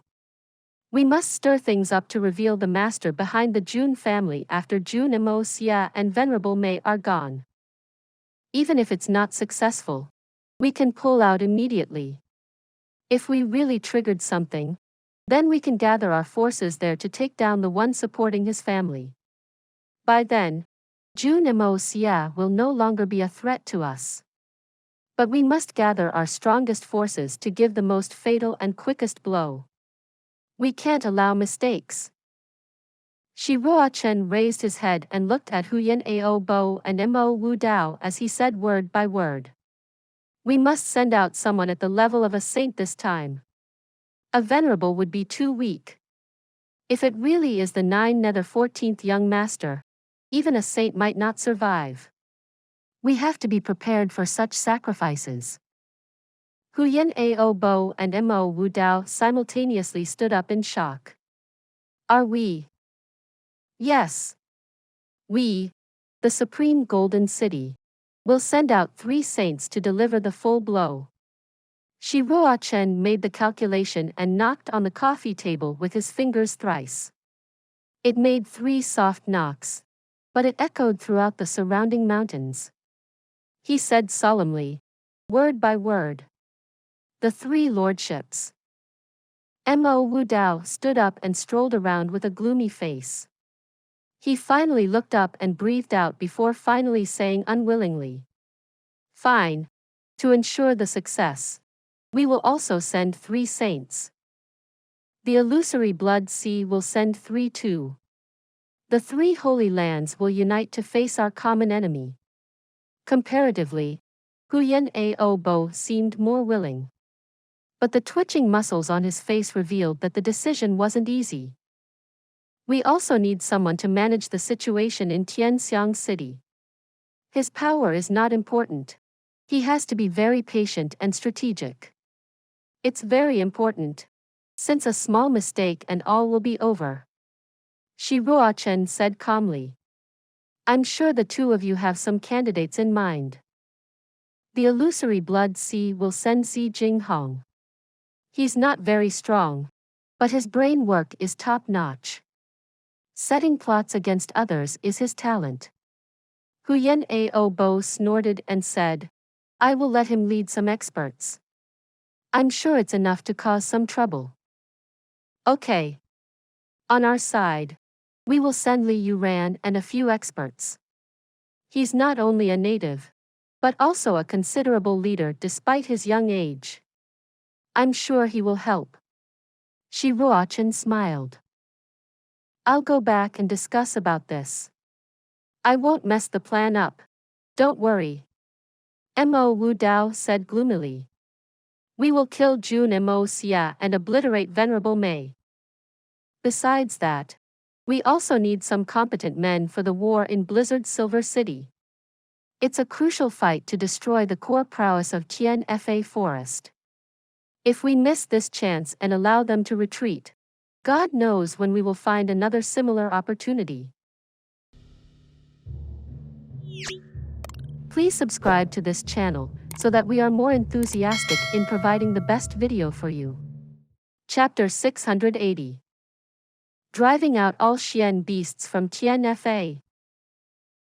Mo Wu Dao said seriously, if we can win the battle, it will be very beneficial to us. There would be ample Xian cores produced by the level 9 top rank beasts. There might even be Xian cores from higher level beast kings. All of them will beef up our strength. Huyen Ao rolled his eyes. If the situation is not positive, we should join in ourselves. Join in the battle ourselves? Shi Ruochen looked at him with contempt. Are you really becoming an idiot by pretending to be an idiot all day long? Do you know the consequences if we join in? It will ignite the Tian Fa forest. If we don't join, there can still be a retreat. Do you understand? Huyen Ao was maddened. Stop speaking in such a tone, or I will not hesitate to be unfriendly to you. Shi Ruochen held up his cup as he snorted. He took a sip and said, unfriendly? Were you ever friendly to me? We will each send 2 venerables and at least 50 superior supremes for the Battle of Blizzard Silver City. Mo Wu Dao was tired of their arguments, so he made the final decision for them. Sure. Sigh. The 2 members from the Xiao family in the Supreme Golden City come to me every day to ask for our support. So annoying. Now I can finally shoo them off and they won't say that the Supreme Golden City is inhumane. Shi Ruochen sounded relieved. It seems that the Xiao family and the Han family of the Blizzard Silver City are not getting along well. The Han protector from our elusive world of immortals has tried very hard to stop us from supporting them in battle. Mo Wu Dao smiled faintly as he looked north in the direction of the Blizzard Silver City. They had finally finished their meeting. As they were leaving, Huyen Ao suddenly asked, Mo Wu Dao, how strong do you think Venerable Mei is compared to you? Mo Wu Dao's eyes flashed and answered the barbaric-looking master of the illusory blood sea with a low voice. During our last encounter, we were being on par with each other. But I'm sure that if we use our complete strength, she would be no match for me. She was hurt afterward and kept a low profile for 100 years. What Huyen Ao asked revealed his hidden shrewdness. Upon hearing Mo Wu Dao's answer, Huyen Ao laughed. Then, I will return and start preparing immediately. I believe the coming battle will be beneficial to all of us. He didn't say goodbye before his muscular body drifted out into the clouds. His laughter still echoed, but he was long gone. Shi Ruochen smiled. He's always like this. He won't leave without getting some benefits. Brother Mo, do you have anything else to say? We must be careful with our operation in Tianxiang City. We must be very certain of the enemy's true power before we do anything. Saints are different. We can't afford to lose a single one of them. Mo Wu Dao looked at Shi Ruochen with a serious face. Ha! Of course. We can't afford as well. Xuan laughed gloomily. He then sighed and said, but we can't wait either. With the pace at which Jun Moxie is progressing, he may become a venerable or even a saint this year. We can't allow him to become a threat to the 10,000 years of establishment of the Three Holy Lands. We can't let the Three Holy Lands face its demise in our hands. Mo Wudao was more gloomy now. He didn't say anything and his body began drifting into the clouds. His slender figure was slowly disappearing as he turned back and waved his sleeves. Meters away, a teacup jumped up as he said, "Old man Xie, one more cup. And farewell." Farewell. Xuan grabbed the cup and laughed before drinking it up. Mo Wudao was gone by then. Xuan stood silently on the cloudy summit by himself. He couldn't help sigh. The clouds suddenly poured over the platform, veiling Xuan's disappearance but not the sound of his sigh. If not for the echo, it would appear that no one was there. The only thing left on the summit was a huge coffee table and 3 delicate armchairs. An exquisite teapot and 3 teacups that formed an isosceles triangle stood on the table silently until eternity. The same night, men from the Three Holy Lands were divided into 2 groups and headed north. One for Blizzard Silver City, and the other for Tian City. In the Tian forest on the second morning, Mei Shuayan, who was wearing clothes whiter than snow, strolled back and forth along the procession of flying beasts with her beautiful face covered with seriousness. She looked more authoritative than ever as she said with a low voice, "Are you ready?" The 9 beast kings at the front answered simultaneously, "Everyone's ready." 1,500 flying beasts and 459 transformed beasts. "We are ready to move at any time." "Good." Mei Shuayan slowly breathed out. She looked at the skies with a mixed feeling. She briefed, "We will definitely encounter the Three Holy Lands in Blizzard Silver City and they have many top experts. They have been unfriendly to us for very long and will take any opportunity to get rid of us. So it will be an unprecedentedly difficult battle. There may be a lot of casualties. So be prepared. The Three Holy Lands are trash." Big Bear raised his arms and bellowed. "We're not afraid." Long Crane seemed to be anticipating the battle. "Yes. We aren't afraid. They're trash." All the transformed beasts hollered, creating a very bloodthirsty atmosphere. All of these beasts were the survivors of the cruel natural selection of Tian forest. All of them were experienced warriors. So what if the enemy was tough? They just needed to kill and to fight with their life. It had always been the only understanding of combat the beasts had. Especially when they had received so many buffs lately, they were very confident of their prowess. None of them would even be hesitant to face the Three Holy Lands alone. Very well.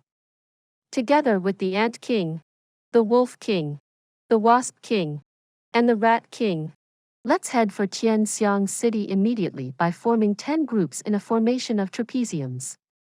Mei Shuayan's eyes flashed with coldness as she waved her slender arm forward. Long Crane hollered and jumped out. He turned into a gigantic, snowy white crane in midair with a pop. The stretched length of his 2 wings was 20 meters. He soared up into the sky, creating a huge shadow beneath. Mei Shuayan's white figure flickered. It appeared that she remained still, but her body was drifting up. She landed on Long Crane's shoulders. Long Crane flapped his wings and headed straight into the clouds. Mei Shuayan's white clothes and her hair were blown back by the strong gust. Her stunningly beautiful face was as cold as ever. Only her eyes showed a tint of warmth and yearning. A wave of dense killing intent leaked out from Tian Fa forest and shot up into the sky as hundreds of giant cranes followed. Then, it was a batch of Peng. Big Bear straddled on the back of the leading Peng. Behind him was an army of savage men wearing all red, painting the skies with the color of blood. The third and fourth batch were cranes and the fifth batch Pengs again. The sixth and the seventh were falcons led by the Falcon King, who looked like a flash of black lightning. The ninth and 10th were comprised of the Condor tribe. The Eagle King soared into the sky with his comrades, following the groups before them closely. An unprecedented hurricane emerged above the Xian continent. A total of thousands of beasts left Tian Fa, creating a groundbreaking scene never seen before in history.